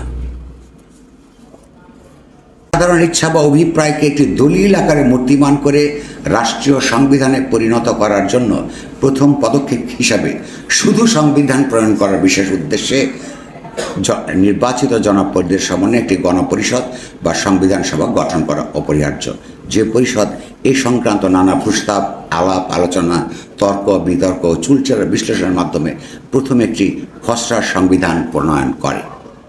এই খসড়া সংবিধানকে চূড়ান্ত সংবিধান হয়ে ওঠার জন্য আবার যথার্থ পদ্ধতিতে অনুষ্ঠিত একটি জনসম্পৃক্ত গণভোটের মাধ্যমে জনগণের প্রত্যক্ষ অনুমোদন লাভ করতে হয়। এইভাবে প্রণীত সংবিধানের অলঙ্ঘ নির্দেশনার ভিত্তিতেই একটি পিপলস রিপাবলিক বা গণতান্ত্রিক রাষ্ট্র তার সকল নীতি নির্ধারণ ও কর্মকাণ্ড পরিচালনা করে। তাছাড়া জনগণের প্রত্যক্ষ অনুমোদনের ভিত্তিতে রচিত এই সংবিধানের নির্দেশের অধীনেই আলাদাভাবে নির্বাচিত জনপ্রতিনিধিত্বমূলক রাষ্ট্রীয় সংসদ হিসেবে জাতীয় সংসদ প্রয়োজনীয় আইন প্রণয়ন বা পরিবর্তন করবে। উপরোক্ত উপায়ে প্রণীত রাষ্ট্রীয় সংবিধানও নিশ্চয়ই কোনো অজয়, অক্ষয়, কোনো অপরিবর্তনশীল দলিল নয়। পরিবর্তনশীল সময় ও সমাজের চাহিদা অনুযায়ী তা বদলানো যায়, উচিত, কিন্তু তা পরিবর্তন করার জন্য ইতিপূর্বে উল্লিখিত পদ্ধতি অবলম্বন করা অপরিহার্য। অর্থাৎ সংবিধান পরিবর্তনের বিশেষ উদ্দেশ্যে নির্বাচিত গণপরিষদ কর্তৃক আলাপ আলোচনা ও তর্ক বিতর্কের ভিত্তিতে পরিবর্তিত খসড়া সংবিধান প্রণয়ন ও যথার্থ পদ্ধতিতে অনুষ্ঠিত গণভোটের মাধ্যমে সেই খসড়া দলিলে জনগণের প্রত্যক্ষ অনুমোদন গ্রহণই ধ্রুপদী গণতন্ত্রের নির্দেশনা। সর্বোপরি কোনো গণতান্ত্রিক রাষ্ট্রের আইন প্রণয়নের শাখা হিসেবে জাতীয় সংসদ কখনই ধ্রুপদী গণতন্ত্রের বিধান অনুসারে সার্বভৌমত্বের দাবিদার হতে পারে না। Parliament cannot demand self to be sovereign. কারণ পার্লামেন্টকে আইন প্রণয়ন করতে হয় সংবিধানের আন্ডারে, যেই সংবিধানকে বলা হয় জেনারেল উইল অফ দ্য পিপলের reflection. Parliament is subordinate to the people, যার আকাঙ্ক্ষা শেষ পর্যন্ত গণভোটের মধ্য দিয়ে অভিব্যক্তি লাভ করতে পারে। ফলে সাংবিধানিক নীতিমালার অধীনে আইন প্রণয়ন বা পরিবর্তনের জন্য নির্বাচিত জাতীয় সংসদ কখনোই খোদ সংবিধান পরিবর্তনের এখতিয়ার ভোগ করতে পারে না। কেননা যে দলিলের অধীনে সংসদকে আইন প্রণয়ন করতে হয়, সংসদকেই আবার সেই দলিল পরিবর্তন করার এখতিয়ার মঞ্জুর করার সঙ্গে সঙ্গে অনিবার্যভাবেই স্বার্থের সংঘাতের প্রশ্নটি হাজির হয়, কনফ্লিক্ট অফ ইন্টারেস্ট, যা ধ্রুপদী গণতান্ত্রিক দর্শন মোটেও অনুমোদন করে না। আমরা এবার বাংলাদেশের প্রস্তাবিত জনগণতান্ত্রিক রাষ্ট্রের ভিত্তি হিসেবে ঘোষিত ঐতিহাসিক অঙ্গীকারসমূহের জননৈতিক তাৎপর্য উপলব্ধি করার চেষ্টা করি। একটি সাম্য বা সমাজভিত্তিক সমাজ মানে জাতিগত, ধর্মীয়, লৈঙ্গিক ইত্যাদি পরিচয় নির্বিশেষে সেই সমাজের সকল সদস্যদের সকল ধরনের জননৈতিক, অর্থনৈতিক ও সাংস্কৃতিক অধিকার জারি থাকা। সাম্য, তাহলে তো সব দিক থেকেই সাম্য থাকতে হবে। সকল ধর্মের, সকল লিঙ্গের, সকল জাতি গোষ্ঠীর। সমতাভিত্তিক রাষ্ট্র বলতে বোঝায় যে উল্লিখিত সংবিধানের নির্দেশনা অনুযায়ী জনগণের নির্বাচিত প্রতিনিধিদের তৈরি গণতান্ত্রিক আইনের অধীনে রাষ্ট্রীয় সংগঠনের সহজাত ক্ষমতা দিয়ে জনগণের সংবিধান সম্মত অধিকারসমূহকে সুরক্ষা প্রদান করে এবং তাদের বাস্তবায়নে নিরন্তর নিয়োজিত থাকে। নাগরিকদের মানবিক মর্যাদা সমুন্নত রাখার অর্থ হল রাষ্ট্র সমাজের দিক থেকে প্রতিটি মানুষের অন্তর্গত মানবীয় ঐশ্বর্য ও অপরিমেয় সম্ভাবনার স্বীকৃতি প্রদান ও তার সৃষ্টিশীল বিকাশের পরিপূরক বাস্তব পরিবেশ জারি রাখার প্রশ্নে অঙ্গীকারবদ্ধ থাকা। আর সামাজিক সুবিচার মানে হলো সমাজের সকল শ্রেণীর, আন্ডারলাইন, সকল শ্রেণীর নাগরিকদের ভেতর দেশের রাষ্ট্রীয় সম্পদ ও সুযোগের ন্যায়পরতা ভিত্তিক সুষম বন্টনের নিশ্চিত ব্যবস্থা জারি রাখা। আমরা এবার দেখব স্বাধীনোত্তর বাংলাদেশে কিভাবে একটি গণতান্ত্রিক রাষ্ট্রের গঠন প্রক্রিয়া একেবারে শুরুতেই মুখ থুবড়ে পড়ে, কিংবা যে সেই প্রক্রিয়াটি যথাযথভাবে শুরুই হতে পারেনি, এবং সে কারণে কিভাবে বা বাংলাদেশের জনমুক্তি প্রয়াসী সাংবাদিকতার স্বাধীন বিকাশ ক্ষতিগ্রস্ত হয়। ইতিপূর্বে আমরা উল্লেখ করেছি যে বাংলাদেশের স্বাধীনতা যুদ্ধে আওয়ামী লীগ নেতৃত্ব দিলেও এদেশের অপরাপর সকল জননৈতিক, সামাজিক ও সাংস্কৃতিক সংগঠন এই যুদ্ধে সক্রিয়ভাবে অংশগ্রহণ করেছে। স্বাধীন বাংলাদেশে লীগ প্রতিশ্রুত সাম্য, মানবিক মর্যাদা ও সামাজিক সুবিচার ভিত্তিক একটি জনগণতান্ত্রিক রাষ্ট্র গঠনের জন্য প্রথমেই যুদ্ধে অংশগ্রহণকারী সকল সংগঠন ও সামাজিক শক্তিসহ জনগণের অভিপ্রায়ের পরম ব্যক্তিরূপে একটি সংবিধান প্রণয়নের জন্য স্বাধীনতার মুক্তি চেতনায় উজ্জীবিত একটি নতুন সংবিধান সভা বা গণের পরিষদ নির্বাচনের উদ্যোগ নেওয়া ছিল এক অপরিহার্য কর্তব্য। দেশের লীগ বহির্ভূত গোটা জননৈতিক অঙ্গন ও সামাজিক সাংস্কৃতিক পরিমণ্ডলও এই দাবিতে সেদিন সোচ্চার ছিলেন। নিদেন পক্ষে যুদ্ধে অংশগ্রহণকারী সকল জননৈতিক, সামাজিক ও সাংস্কৃতিক সংগঠনগুলির একটি কনভেনশন অনুষ্ঠান করে তাদের প্রস্তাবগুলি বিবেচনার জন্য লীগকে প্রকাশ্য আহ্বানও জানানো হয়েছিল। কিন্তু লীগ নেতৃত্ব সেই গণতন্ত্রপরায়ণ পথে না গিয়ে স্বাধীনতা পূর্বকালে অখণ্ড পাকিস্তানি কাঠামোর ভেতর পাকিস্তানি সংবিধান প্রণয়নের জন্য নির্বাচিত লীগ সদস্যদেরই স্বাধীনোত্তর বাংলাদেশের সংবিধান রচনার সদস্যরাই বাংলাদেশের সংবিধান রচনা করেন। ফলে সেই সংবিধানের ধারা উপধারায় লীগ বহির্ভূত কোনো জননৈতিক সংগঠনের মতামত ও যুদ্ধের ভেতর দিয়ে অধিকতর বিকশিত জন আকাঙ্ক্ষার প্রতিফলন ঘটার পর্যাপ্ত সুযোগ থাকেনি। সর্বোপরি জনগণের সাধারণ ইচ্ছার প্রতিফলন হিসেবে রচিত এই খসড়া সংবিধানকে একটি জনগণের প্রত্যক্ষ অনুমোদনের ভিত্তিতে চূড়ান্ত সংবিধানে রূপান্তরিত হওয়ার জন্য যে গণভোট অনুষ্ঠানের অপরিহার্যতার কথা আমরা ইতিপূর্বে ব্যাখ্যা করেছি, লীগ প্রণীত সংবিধানের সেই গণভোটের এমনকি কোনো বিধানই রাখা হয়নি। সংবিধানের ধারা উপধারা পরিবর্তনের জন্য গণভোটের মাধ্যমে জনগণের মতামত গ্রহণের বিধান ছিল না। সংবিধানের অধীনে যে জাতীয় সংসদের কার্যক্রম পরিচালনা করার কথা, সেই জাতীয় সংসদ সদস্যরাই দলীয় স্বার্থে ইচ্ছে মতো বারংবার সংবিধান পরিবর্তন করেছে।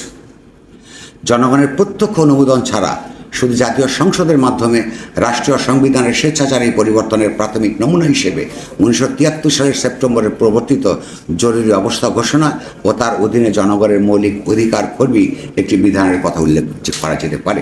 প্রশ্নটা হচ্ছে যে আপনি একটা দেশে গণতান্ত্রিক রাষ্ট্র চাইবেন কি করে, এটার দার্শনিক দিক কী, রাজনৈতিক দিক কী, ঐতিহাসিক দিক কী, এইটা যেই জনগোষ্ঠী বুঝতে পারে না তাদেরকে প্রত্যেকে আমাদের মতন। আমার এই জীবনে 3টা গণঅভ্যুত্থানের মুখোমুখি হতে হইল। আমি জীবনের প্রথম 9 বছর বয়সে 1969 সালের গণঅভ্যুত্থানের স্লোগান দিয়েছি।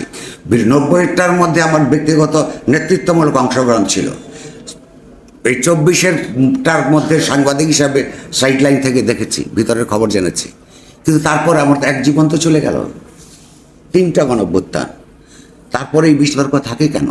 কীভাবে একটা গণতান্ত্রিক রাষ্ট্রের পরিগঠন করতে হয়, সেখানে সমস্যাগুলি কোথায়? 1973 সালের সেপ্টেম্বরে প্রবর্তিত জরুরি অবস্থা ঘোষণা ও তার অধীনে জনগণের মৌলিক অধিকার কর্মী একটি বিধানের উল্লেখ করা যেতে পারে।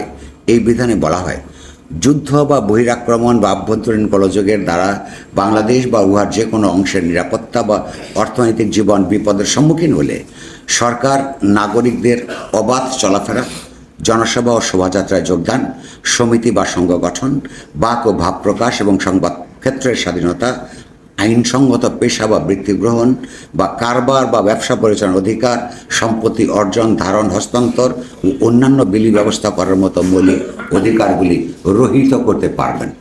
থাকলো কি? জনগণের মতামতের তোয়াক্কা না করে নিজেদের দলীয় প্রয়োজনীয় সিদ্ধান্তে জাতীয় সংসদের সংখ্যাগরিষ্ঠতার জোরে এমন একটি অগণতান্ত্রিক বিধান প্রণয়ন করার মাধ্যমে রাষ্ট্রের স্বৈরতান্ত্রিক বিকাশকে সহযোগিতা করা হয়। বাস্তবেও তাই ঘটেছে। এই স্বৈরতান্ত্রিক বিধান প্রণয়নের 1 বছরের মাথায় 1974 সালের ডিসেম্বরে আভ্যন্তরীণ গোলযোগ দমন করার নামে প্রতিপক্ষ জননৈতিক শিবিরকে প্রতিহত করার জন্য লীগ সরকার জরুরি অবস্থা ঘোষণা করেছিল এবং ওই জরুরি অবস্থা বিরোধী জননৈতিক শিবিরের পর যথার্থই খাড়ার ঘা হিসেবে নেমে এসেছিল। ফলে উপরিল্লিখিত পদ্ধতিতে গৃহীত এবং এহেন গণবিরোধী বিধান সম্বলিত একটি রাষ্ট্রীয় দলিলকে ধ্রুপদী গণতান্ত্রিক দর্শন কখনোই জনগণের সাধারণ ইচ্ছা বা জনগণের অভিপ্রায়ের পরম অভিব্যক্তি হিসেবে রচিত একটি গণতান্ত্রিক সংবিধানের মর্যাদা দিতে পারে না। লীগের সংবিধান রাষ্ট্রের সকল নাগরিককে চিন্তা ও বিবেকের স্বাধীনতা সহ সংবাদ ক্ষেত্রের স্বাধীনতা মঞ্জুর করে, কিন্তু নাগরিকদের বিবেক তাড়িত চিন্তা প্রকাশের অধিকারকে আইনের দ্বারা আরোপিত কিছু বাধানিষেধ সাপেক্ষে সীমায়িত করে ফেলে। আপনি খুব চিন্তা করলেন একা একা লাভ কি প্রকাশ করতে না পারলে। এইসব বাধা নিষেধের মধ্যে একটি হলো বিদেশি রাষ্ট্রসমূহের সহিত বন্ধুত্বপূর্ণ সম্পর্ক ক্ষতিগ্রস্ত হওয়া। বাংলাদেশ সহ আধুনিক বিশ্বের অনেক দেশের অভিজ্ঞতা থেকে আমরা জানি যে কোনো দেশে কোনো সরকার শুধু নিজের স্বার্থে কোনো বিদেশি রাষ্ট্রের সঙ্গে বন্ধুত্বপূর্ণ সম্পর্ক বজায় রাখে। ইসরায়েলের সঙ্গে যেমন অনেকেই বজায় রাখছে, ইভেন গালফ স্টেটস। যদিও সেই নির্দিষ্ট বিদেশি রাষ্ট্রটি আপন স্বার্থে প্রথমোক্ত দেশের জনগণের স্বার্থবিরোধী তৎপরতায় নিয়োজিত থাকে। সেক্ষেত্রে যে কোনো দেশপ্রেমিক নাগরিক বা সংবাদ মাধ্যমের বিবেকসম্মত কর্তব্য হল আন্তঃরাষ্ট্রীয় অসম সম্পর্কের বিষয়ে আপন ব্যাখ্যা বিশ্লেষণ জনগণের সামনে তুলে ধরা এবং তুলে ধরে বৈদেশিক রাষ্ট্রটির সঙ্গে আত্মঘাতী সম্পর্ক পরিবর্তনের জন্য সরকারের উপর চাপ প্রয়োগ করা। কিন্তু লীগ প্রণীত সংবিধান নাগরিকদের সেই দেশপ্রেমিক কর্তব্য পালনে বাধা হয়ে দাঁড়ায়। পরবর্তীকালে লীগ বিরোধী সকল সরকার লীগের বহু সমালোচনা করা সত্ত্বেও লীগ প্রণীত এই বিতর্কিত বিধানটি সযত্নে অক্ষত রাখে, এখনো পর্যন্ত আছে, যা এখনো সংবিধানে বিদ্যমান রয়েছে।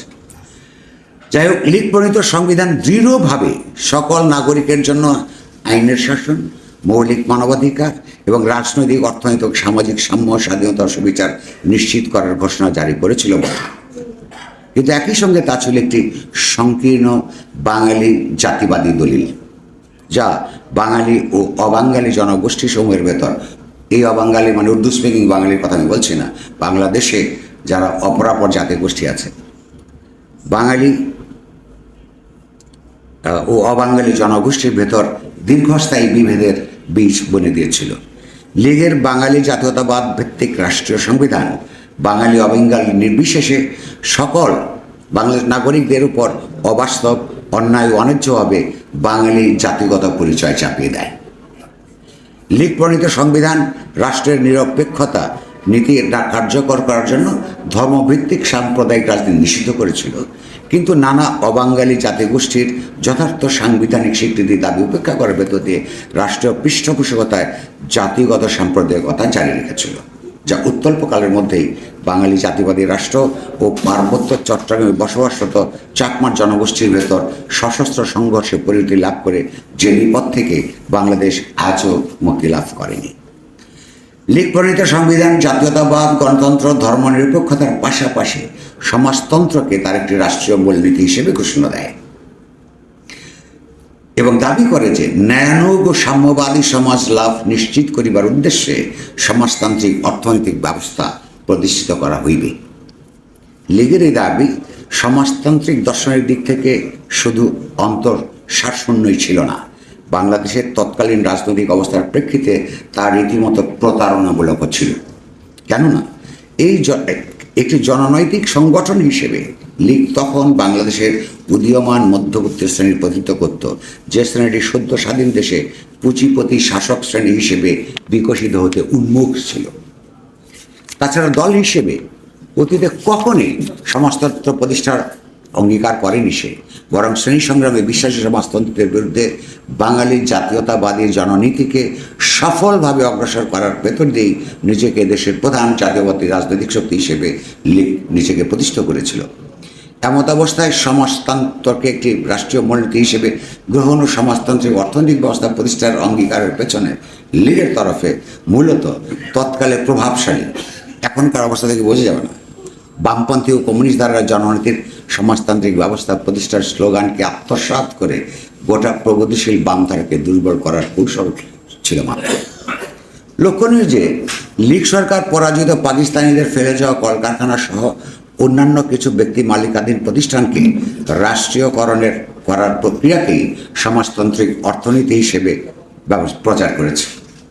কিন্তু কমিউনিস্ট দর্শনের একজন শিক্ষানবিশ অবগত যে এই জননৈতিক দর্শন বৃহৎ ব্যক্তিগত সম্পত্তির রাষ্ট্রকরণকেই কেবল সমাজতন্ত্র হিসেবে চিহ্নিত করে না, বরং রাষ্ট্র ক্ষমতায় আসীন শাসক শ্রেণীর শ্রেণীগত ও ভাবাদর্শগত অবস্থান দিয়ে তা নির্ণয় করে। কমিউনিস্ট দর্শন রাষ্ট্রকে কি গণতান্ত্রিক কি সমাজতান্ত্রিক একটি নিপীড়নমূলক যন্ত্র হিসেবে বিবেচনা করে, যা ব্যবহার করে ক্ষমতাসীন শাসক শ্রেণী ক্ষমতা বহির্ভূত শাসিত শ্রেণীসমূহের উপর নিয়ন্ত্রণ জারি রাখে। সেক্ষেত্রে পুঁজিপতি শ্রেণীর গণতান্ত্রিক রাষ্ট্রের সাথে শ্রমিক শ্রেণীর সমাজতান্ত্রিক রাষ্ট্রের পার্থক্য হল প্রথমোক্তরা সমাজে আপন শোষণ নির্বিঘ্ন রাখার জন্য প্রয়োজনে রাষ্ট্রযন্ত্রটিকে শাসিত শ্রেণীসমূহের ব্যবহার করে, কিন্তু কখনোই তা এই যন্ত্রটিকে বিলোপ সাধনের পদক্ষেপ গ্রহণ করে না।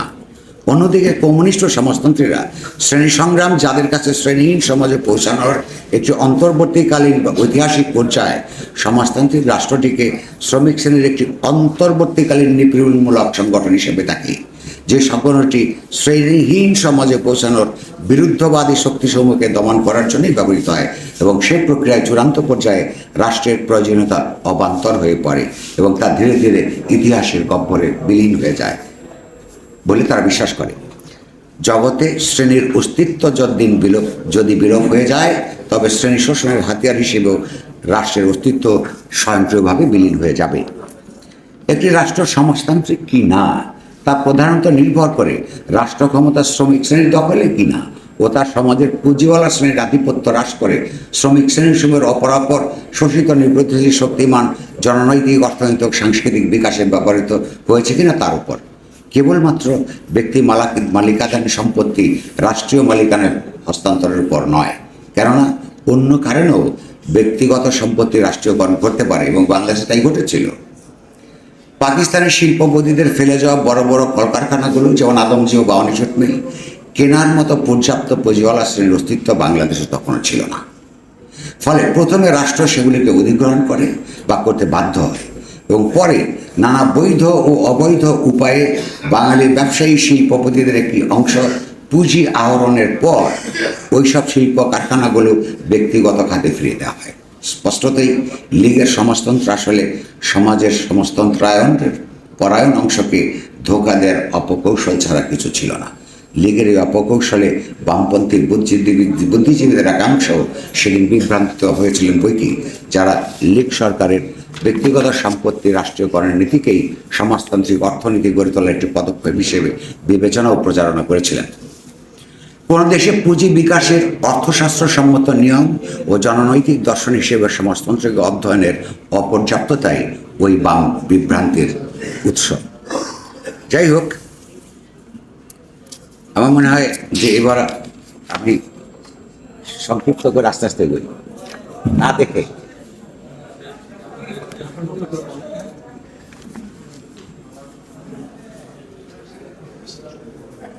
তাহলে আপনারা লক্ষ্য করুন, এই ৭৪ সালে জরুরি অবস্থার পর থেকে আমরা এখানে দেখিয়েছি যে এই যেইভাবে যেই পদ্ধতিতে এই সংবিধান রচনা হলো তার মধ্যে দুটো বিভাজন সমাজে একেবারে জোর করে দুটো বিভাজনকে বাঁচিয়ে রাখা হলো।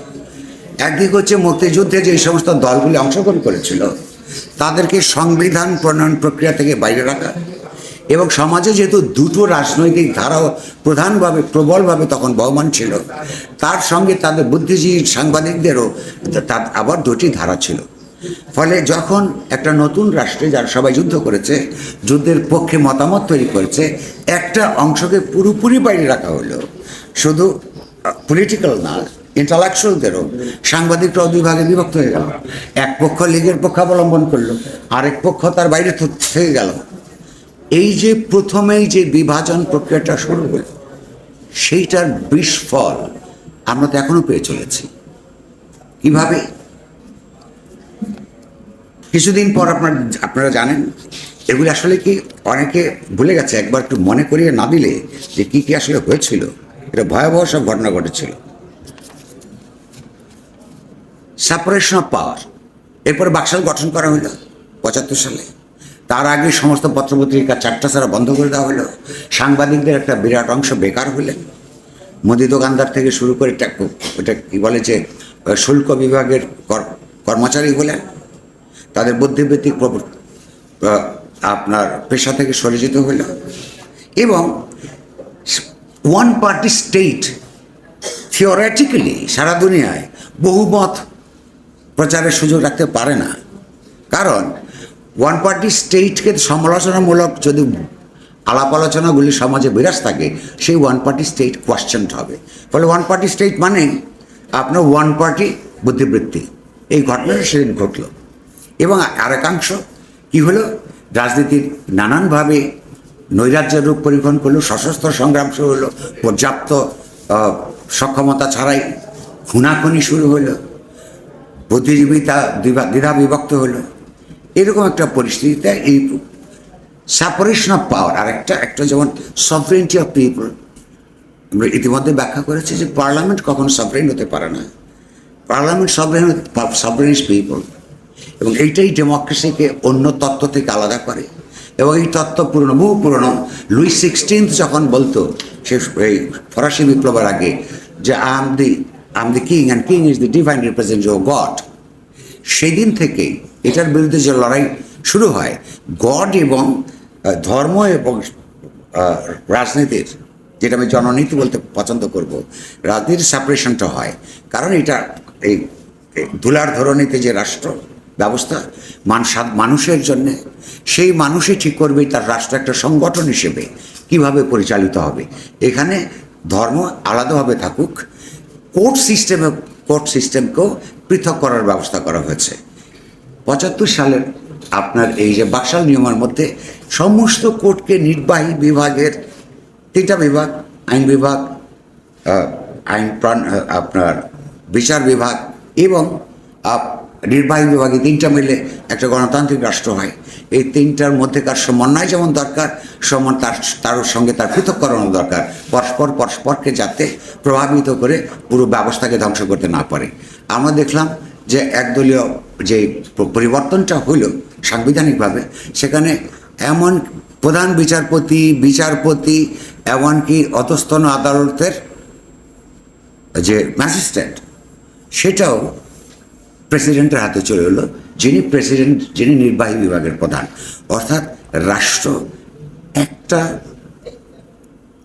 নিপীড়নমূলক সংগঠন ছাড়া, দলীয় আনুগত্যের বাইরে সাধারণ মানুষের কিংবা বিপ্লবী চিন্তার মানুষের কোনো ব্যবস্থা থাকলো না।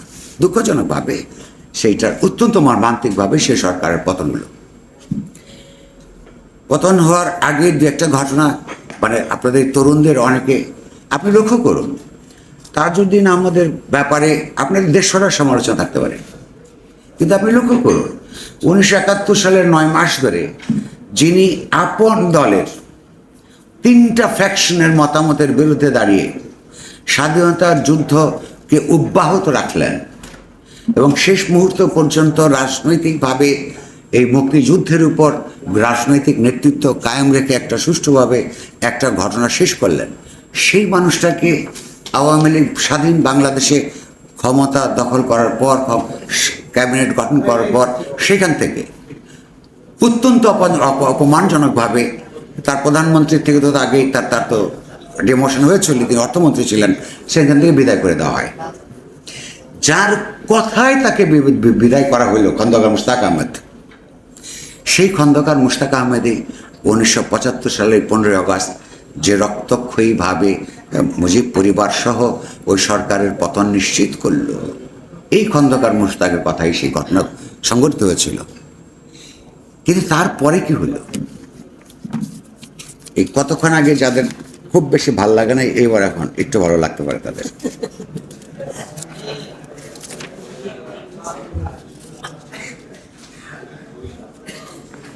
এই জায়গাতে সামান্য একটু পড়ি। মুজিব হত্যাকাণ্ডের মাধ্যমে লীগ সরকারের রক্তাক্ত পতন ও মুশতাক সরকারের প্রতিষ্ঠা বাংলাদেশের স্বাধীনতা যুদ্ধের ঐতিহাসিক প্রতিশ্রুতি অনুযায়ী একটি জনগণতান্ত্রিক রাষ্ট্র প্রতিষ্ঠার পথ উন্মুক্ত করতে পারেনি। আমরা তো মুজিবকে মেরে ফেললাম, ফাইন, আমাদেরকে এখানে রাষ্ট্র গঠন করতে দেয় নাই, গণতন্ত্র হয় নাই, তাকে হত্যা করা হলো।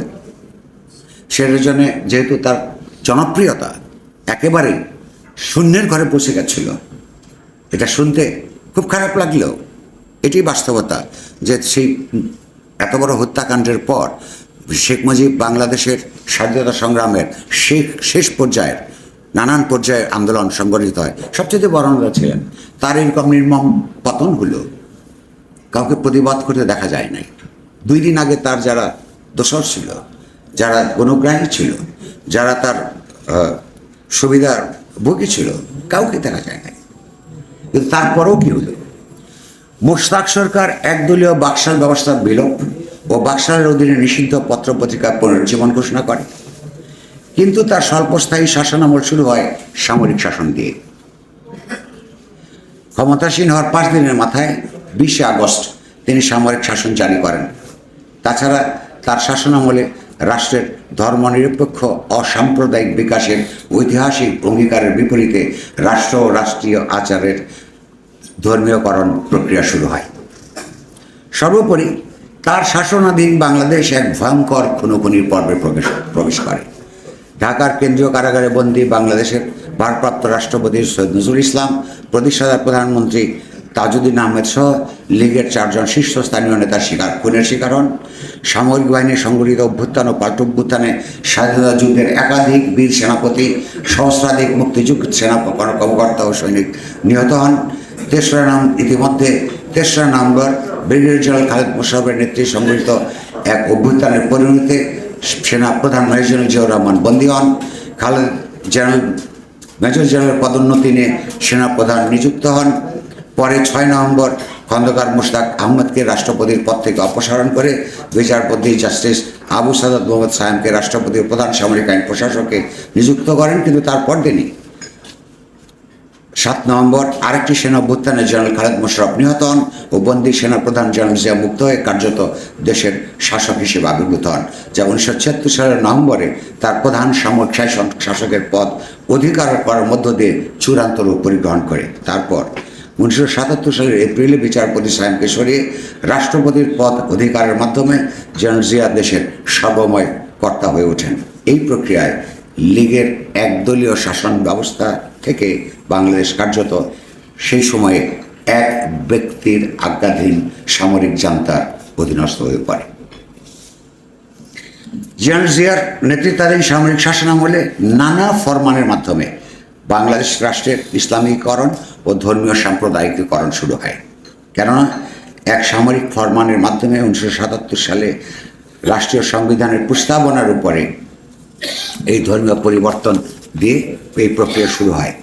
তাছাড়া রাষ্ট্রীয় মূলনীতিতে ধর্মনিরপেক্ষ থাকে সর্বশক্তিমান আল্লাহর উপর আস্থা ও বিশ্বাসকে প্রতিস্থাপন করা হয় এবং আল্লাহর উপরে আস্থা ও বিশ্বাসকে রাষ্ট্রের যাবতীয় কার্যাবলীর ভিত্তি হিসেবে ঘোষণা করা হয়। পাশাপাশি লীগ প্রণীত সংবিধানের যে 4টি ধর্মীয় সাম্প্রদায়িক ধারাটি ধর্মীয় সাম্প্রদায়িকতা ভিত্তিক জননীতি নিষিদ্ধ করা হয়েছিল, সামরিক ফরমানের মাধ্যমে সেই ধারাটিকে বাতিল করা হয়। কারণ বাংলাদেশের স্বাধীনতা যুদ্ধের প্রতিপক্ষ শক্তি হিসেবে নিষিদ্ধ জামাত ইসলামী সহ অপরাপর ধর্মাশ্রয়ী জননৈতিক সংগঠনগুলো ফের নিজেদের সাম্প্রদায়িক তৎপরতার শুরুর সাংবিধানিক সুযোগ লাভ করে, আর যার পরিণতি এই মুহূর্তে পর্যন্ত আমরা সবাই যারা অসাম্প্রদায়িক রাজনীতি এবং সংস্কৃতি বিশেষ করে তারা টের পেতে শুরু করেছে। বাংলাদেশের ইসলাম ধর্মাবলম্বী জনগণের বিপুল সংখ্যাগরিষ্ঠতার বিবেচনায় অনেকের কাছে এই সাংবিধানিক পরিবর্তন যুক্তিসঙ্গত বিবেচিত হলেও যে মেজরিটিস আর মুসলিমস সেই রাষ্ট্র তো তাদেরই হবে, এরকম অনেক মনে হতে পারে। এদেশের স্বাধীনতা অর্জনের পেছনে ভূমিকা পালনকারী আন্দোলন সংগ্রামের ইতিহাস বিবেচনায় এই সিদ্ধান্ত ছিল এদেশের অমুসলমান জনগোষ্ঠীর উপর একটি জননৈতিক অবিচার। কেননা যে সকল ছোট বড় আন্দোলন সংগ্রামের পথ বেয়ে বাংলাদেশে তার স্বাধীনতা যুদ্ধের পর্যন্ত পৌঁছায়, যুদ্ধে লড়ে স্বাধীনতা অর্জন করে, তার প্রত্যেকটিতে এদেশের সকল ধর্মাবলম্বী মানুষ বিভিন্ন মাত্রায় সক্রিয় অংশগ্রহণ করেছিল।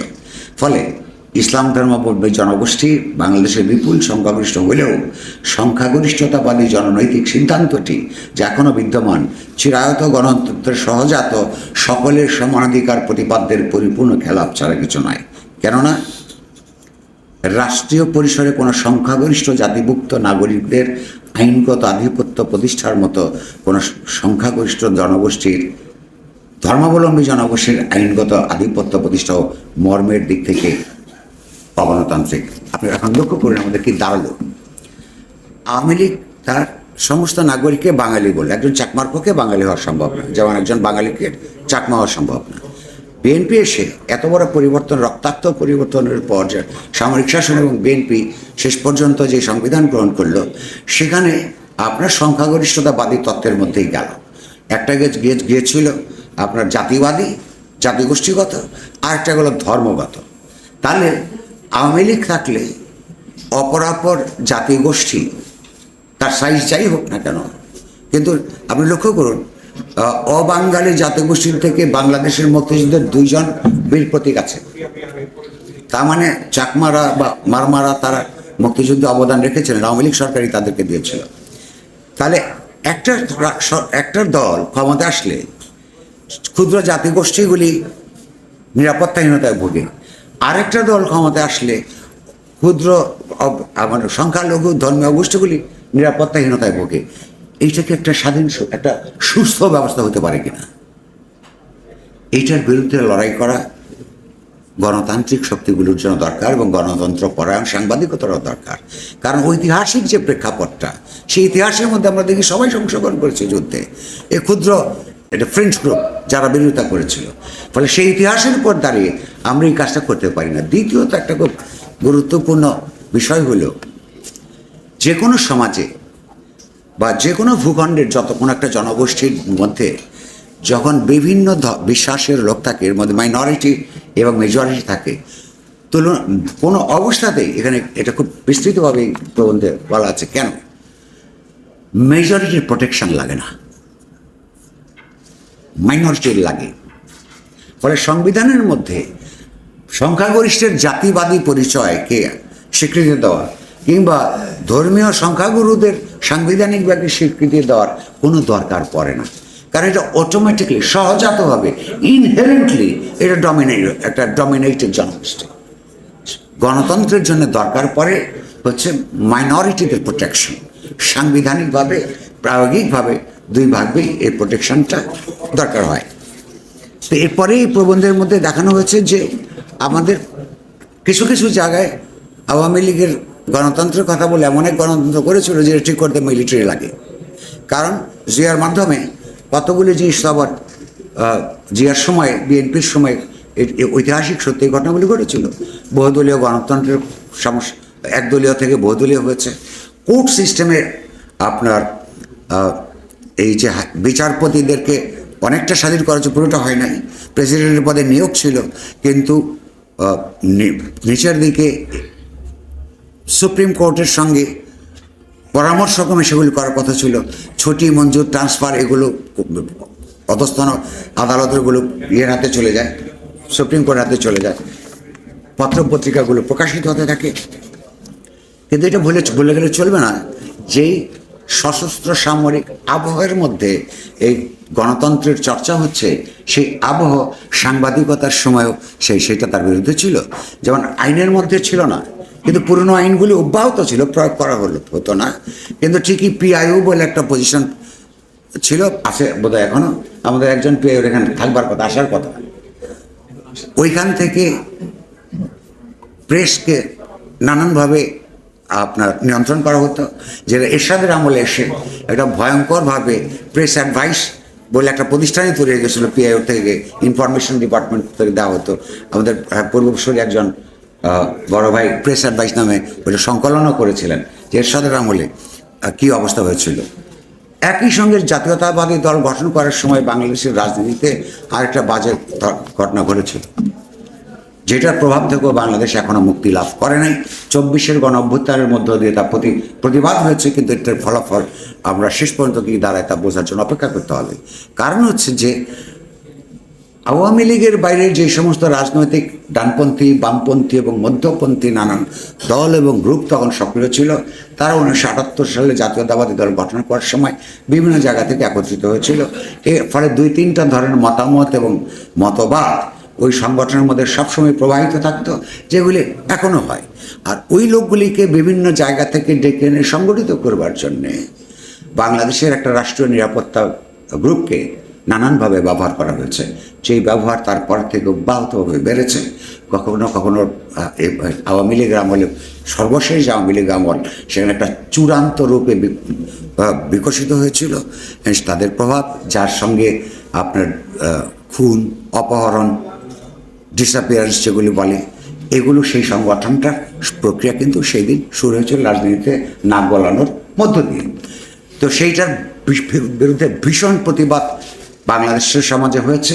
সেগুলোর কিছু জিনিস বিদ্যমান রয়েছে, এগুলোকে সাংবাদিকতা সহ অন্যান্য যারা যে সচেতন সমাজের অংশ, তাদেরকে এক ধরনের নজরদারির মধ্যে রাখতে হবে। তো আমি আসলে আপনাদের ধৈর্যচ্যুতি না করে আমি প্রতিটা জামানায় কি হয়েছে এবং সেই জমানায় শেষ পর্যন্ত যে একটা রাষ্ট্রের গণতান্ত্রিক বিকাশ কী করে হলো না, সেইটা একটা ক্রনিকল এখানে আছে। এবং তা পাশাপাশি কীভাবে সাংবাদিকতাকে বিভক্ত, বিপর্যস্ত, বিভ্রান্ত করেছে সবাইকে না, নিশ্চয়ই আমি বলছি যে সাধারণভাবে এই কাজটা করেছে। অর্থাৎ আমাদের যে রাষ্ট্র গঠন প্রক্রিয়ায় ইতিহাসের যে অঙ্গীকার ছিল আমাদের, এবং আমি আবারও বলছি সেই অঙ্গীকারটা কখনোই শুধুমাত্র জাতীয় পর্যায়ের ছিল না, এটা আমাদের একটা আন্তর্জাতিক অঙ্গীকার। আপনার শফিক রেহমান সাহেবের জীবনী শুনতে গিয়ে লক্ষ্য করেছেন যে লন্ডনে বসে সেখানে জনমত তৈরি করতে হয়েছে, এই যুদ্ধের জন্য ফান্ড তৈরি করতে হয়েছে। আমার একটা মোটা একটা বই আছে আপনার স্বাধীনতা যুদ্ধের উপর, সেখানে একটা চ্যাপ্টার হচ্ছে যে ইন্টারন্যাশনালাইজ করা হলো মুক্তিযুদ্ধকে কীভাবে, এবং ইন্টারন্যাশনালাইজ করার কারণে আপনার পাকিস্তানিরা একভাবে চেয়েছে, বাংলাদেশের প্রবাসী বাঙালিরা আরেকভাবে করেছে। অর্থাৎ সরকার দেখা যাচ্ছে, কোনো একটা দেশের সরকার দেখা যাচ্ছে যে ইয়াহিয়া খানের সরকারকে সমর্থন করছে, কিন্তু এই যে প্রবাসী বাঙালিদের তৎপরতার কারণে তারা আবার ওই দেশের গণতন্ত্র পরায়ণ বুদ্ধিজীবীদেরকে সম্পৃক্ত করার কারণে ওই সব রাষ্ট্রের সরকারের বিরুদ্ধে বাংলাদেশের রাষ্ট্রের সমর্থনে আপনার নানানভাবে এই লড়াই অংশগ্রহণ করেছে। অর্থাৎ বাংলাদেশে একটা জেনুইনলি ট্রুলি একটা ডেমোক্রেটিক রিপাবলিক গড়ে তোলা, এইটা অন্যান্য অনেক দেশের তুলনায় আমাদের দায়টা বেশি। কারণ দ্বিতীয় বিশ্বযুদ্ধ থেকে শুরু করে এই 1991 পর্যন্ত সময় পৃথিবীতে সোভিয়েত ইউনিয়নের বলকানাইজেশনের আগ পর্যন্ত বাংলাদেশ হচ্ছে একমাত্র রাষ্ট্র যে কলোনিয়ালিজমের বিরতি থেকে বেরিয়ে আসা পাকিস্তান রাষ্ট্র সেইটাকে ভেঙে আবার একটা নেশন স্টেট তৈরি করতে পেরেছে। তো এই যে এই স্টেটটা তৈরি করবার ক্ষেত্রে একটা অনন্য ঘটনা। আমাদের আগে আপনার এই কয়েক মাস আগ পর্যন্ত নাইজেরিয়ায় এই একটা বায়োফ্রাতে এই প্রচেষ্টাটা চলেছিল, একটা পোস্ট কলোনিয়াল স্টেট থেকে একটা জাতিভিত্তিক রাষ্ট্র তৈরি করবার একটা চেষ্টা চলেছিল, ক্র্যাশ করে দিতে পেরেছে নাইজেরিয়ান সেন্ট্রাল গভর্নমেন্ট। বাংলাদেশের ক্ষেত্রে সেটা হয় নাই। এটা অনন্য ঘটনা, অনেক আত্মত্যাগ। ফলে ইতিহাসের কাছে, জাতীয় আঞ্চলিক এবং আন্তর্জাতিক ইতিহাসের কাছে, সেই সমসাময়িক মানুষদের কাছে যারা এই দেশের জন্য যুদ্ধ করেছে এবং যুদ্ধে সহযোগিতা করেছে, আমাদের একটা ঐতিহাসিক অঙ্গীকার আছে একটা গণতান্ত্রিক রিপাবলিক তৈরি করা। যেই রিপাবলিকের মূল কথা হবে সত্যিকার অর্থে, রেটরিক্যাল অর্থে না, কেবলমাত্র মুদ্রিত অর্থে না, যেখানে আপনার অসাম্প্রদায়িক, অসংকীর্ণ সমস্ত জাতিগোষ্ঠী যারা বসবাস করে সবার একটা রাষ্ট্র, যার সত্যিকার অর্থে জনপ্রতিনিধিরা তার সংবিধান তৈরি করবেন, সেই সংবিধানের আলোকে জাতীয় সংসদ তৈরি হবে, সেইটা অবহেলা না করে পিপলের জন্য আইন প্রণয়ন করবে, নিরন্তর জবাবদিহিতার মধ্যে থাকবে। আপনারা বলতে পারেন এগুলো তো স্বপ্নের কথা, হ্যাঁ, এবং খুব দুঃসাধ্য ব্যাপার, 54 বছর হয় নাই। আমি শুধু এই কথাটা বলে শেষ করব যে মুদি দোকানের সামগ্রীর জন্য লড়াই সবাই করতে হয় বলেই, কিন্তু একটা চিন্তাশীল মানুষ, আপনারা যারা এত কষ্ট করে এতক্ষণ এই কথা শুনছেন, তাদের কিন্তু প্রায় অসম্ভবের জন্য লড়াই করতে হয়। স্বপ্নের জন্যই, দুরাগত স্বপ্নের জন্যই লড়াই করার মধ্য দিয়ে একটা জীবনকে তাৎপর্যময় করে তোলা সম্ভব। এবং সাংবাদিকতার ক্ষেত্রে এই যে কে কোন দল কীভাবে স্বাধীনতার যুদ্ধের অঙ্গীকারকে ব্যাখ্যা করছে, সেটার দিকে আপনার বায়াস না থেকে ইতিহাসের ভিত্তিতে একটা সমতাভিত্তিক গণতান্ত্রিক রিপাবলিক তৈরি করার জন্যে যে বুদ্ধিবৃত্তিক জমিন তৈরি করতে হয়, একটা বুদ্ধিবৃত্তিক জমিনের উপরে একটা সঠিক পলিটিক্স করে ওঠে, যেই পলিটিক্স একটা রাষ্ট্রের গঠন এবং বিকাশকে এগিয়ে নেয়, সেটার জন্য লড়াই করাটাকেই আমি বলি যে আপনার জনমুক্তির প্রয়াসে সাংবাদিকতা। একটা প্যারা শেষে পাঠ করে আমি শেষ করে দিচ্ছি। পাওয়ার, ক্ষমতাকে আপনি সাংবাদিকতা কীভাবে দেখবে, সেটা আমার চিন্তাটা আপনাদের সঙ্গে শেয়ার করি। ক্ষমতা, সকল প্রকার ক্ষমতা, এনি ক্ষমতা, মানে ফ্যামিলির মধ্যেও সহজাতভাবে একটি অসম সম্পর্ক ব্যঞ্জক শক্তি, যা অন্যের উপর বা বিরুদ্ধে প্রযুক্ত হয়। রাষ্ট্র ক্ষমতাও তার ব্যতিক্রম নয়, হতে পারে না। কোনো জননৈতিক শক্তি তার সমাজের যে শ্রেণীর প্রতিনিধিত্বই করুক না কেন, কোনো দেশের সরকার পরিচালনার সুযোগ লাভের পর তার করতলগত রাষ্ট্র ক্ষমতা আপন শ্রেণীর অর্থনৈতিক, সাংস্কৃতিক ও অন্যান্য স্বার্থে ক্ষমতা বহির্ভূত অপরাপর শ্রেণীর উপর কিংবা বিরুদ্ধে প্রয়োগ ও ব্যবহার করে থাকে সব জায়গায়। অন্যদিকে দেশের জনগণ বিশেষত জনগণের জননৈতিকভাবে অসচেতন ও অসংঘবদ্ধ অংশ বরাবরই ক্ষমতার অপর প্রান্তে অবস্থিত থাকে এবং রাষ্ট্র ক্ষমতার অধীনস্থ থেকে থেকে গণতান্ত্রিক ব্যবস্থায় আপন ক্ষমতার সার্বভৌমত্ব সম্পর্কে অসচেতন হয়ে পড়ে। সেক্ষেত্রে সাধারণভাবে জনমুক্তি প্রয়াসী সাংবাদিকতার অপরিহার্য কর্তব্য হল জনগণের সামষ্টিক স্বার্থে লড়াই করা, তথ্য দিয়ে, তথ্যের ব্যাখ্যা বিশ্লেষণ দিয়ে জনগণের যাবতীয় অধিকার ও সার্বভৌম ক্ষমতা সম্পর্কে সামাজিক সচেতনতা বৃদ্ধি করা ও তার সংঘবদ্ধ ক্ষমতা দিয়ে সরকারি কর্তৃপক্ষকে নিরন্তর গণতান্ত্রিক জবাবদিহিতার অধীনস্থ রাখার জন্য জনগণের ক্ষমতায়নে সহযোগিতা করা। জনস্বার্থপরায়ণ সাংবাদিকতার ক্ষেত্রে শাসক শ্রেণীর কোনো দলের প্রতি জননৈতিক আনুগত্যের সুযোগ নেই। সাধারণভাবে সারা দুনিয়ায় বাংলাদেশের ক্ষেত্রে জনমুক্তি প্রয়াসী সাংবাদিকতার বিশেষ দায়িত্ব হল জনস্বার্থ বিরোধী বিদ্যমান সমাজ ও রাষ্ট্রের গণতান্ত্রিক রূপান্তরের মাধ্যমে এদেশের রক্তাক্ত স্বাধীনতা যুদ্ধের ঐতিহাসিক প্রতিজ্ঞার আলোকে সাম্য, মানবিক মর্যাদা ও সামাজিক সুবিচার ভিত্তিক সমাজ ও রাষ্ট্রে গড়ে তোলার জননীতি বিকাশে বুদ্ধিবৃত্তিক অবদান রাখা। আপনার সবাইকে ধন্যবাদ।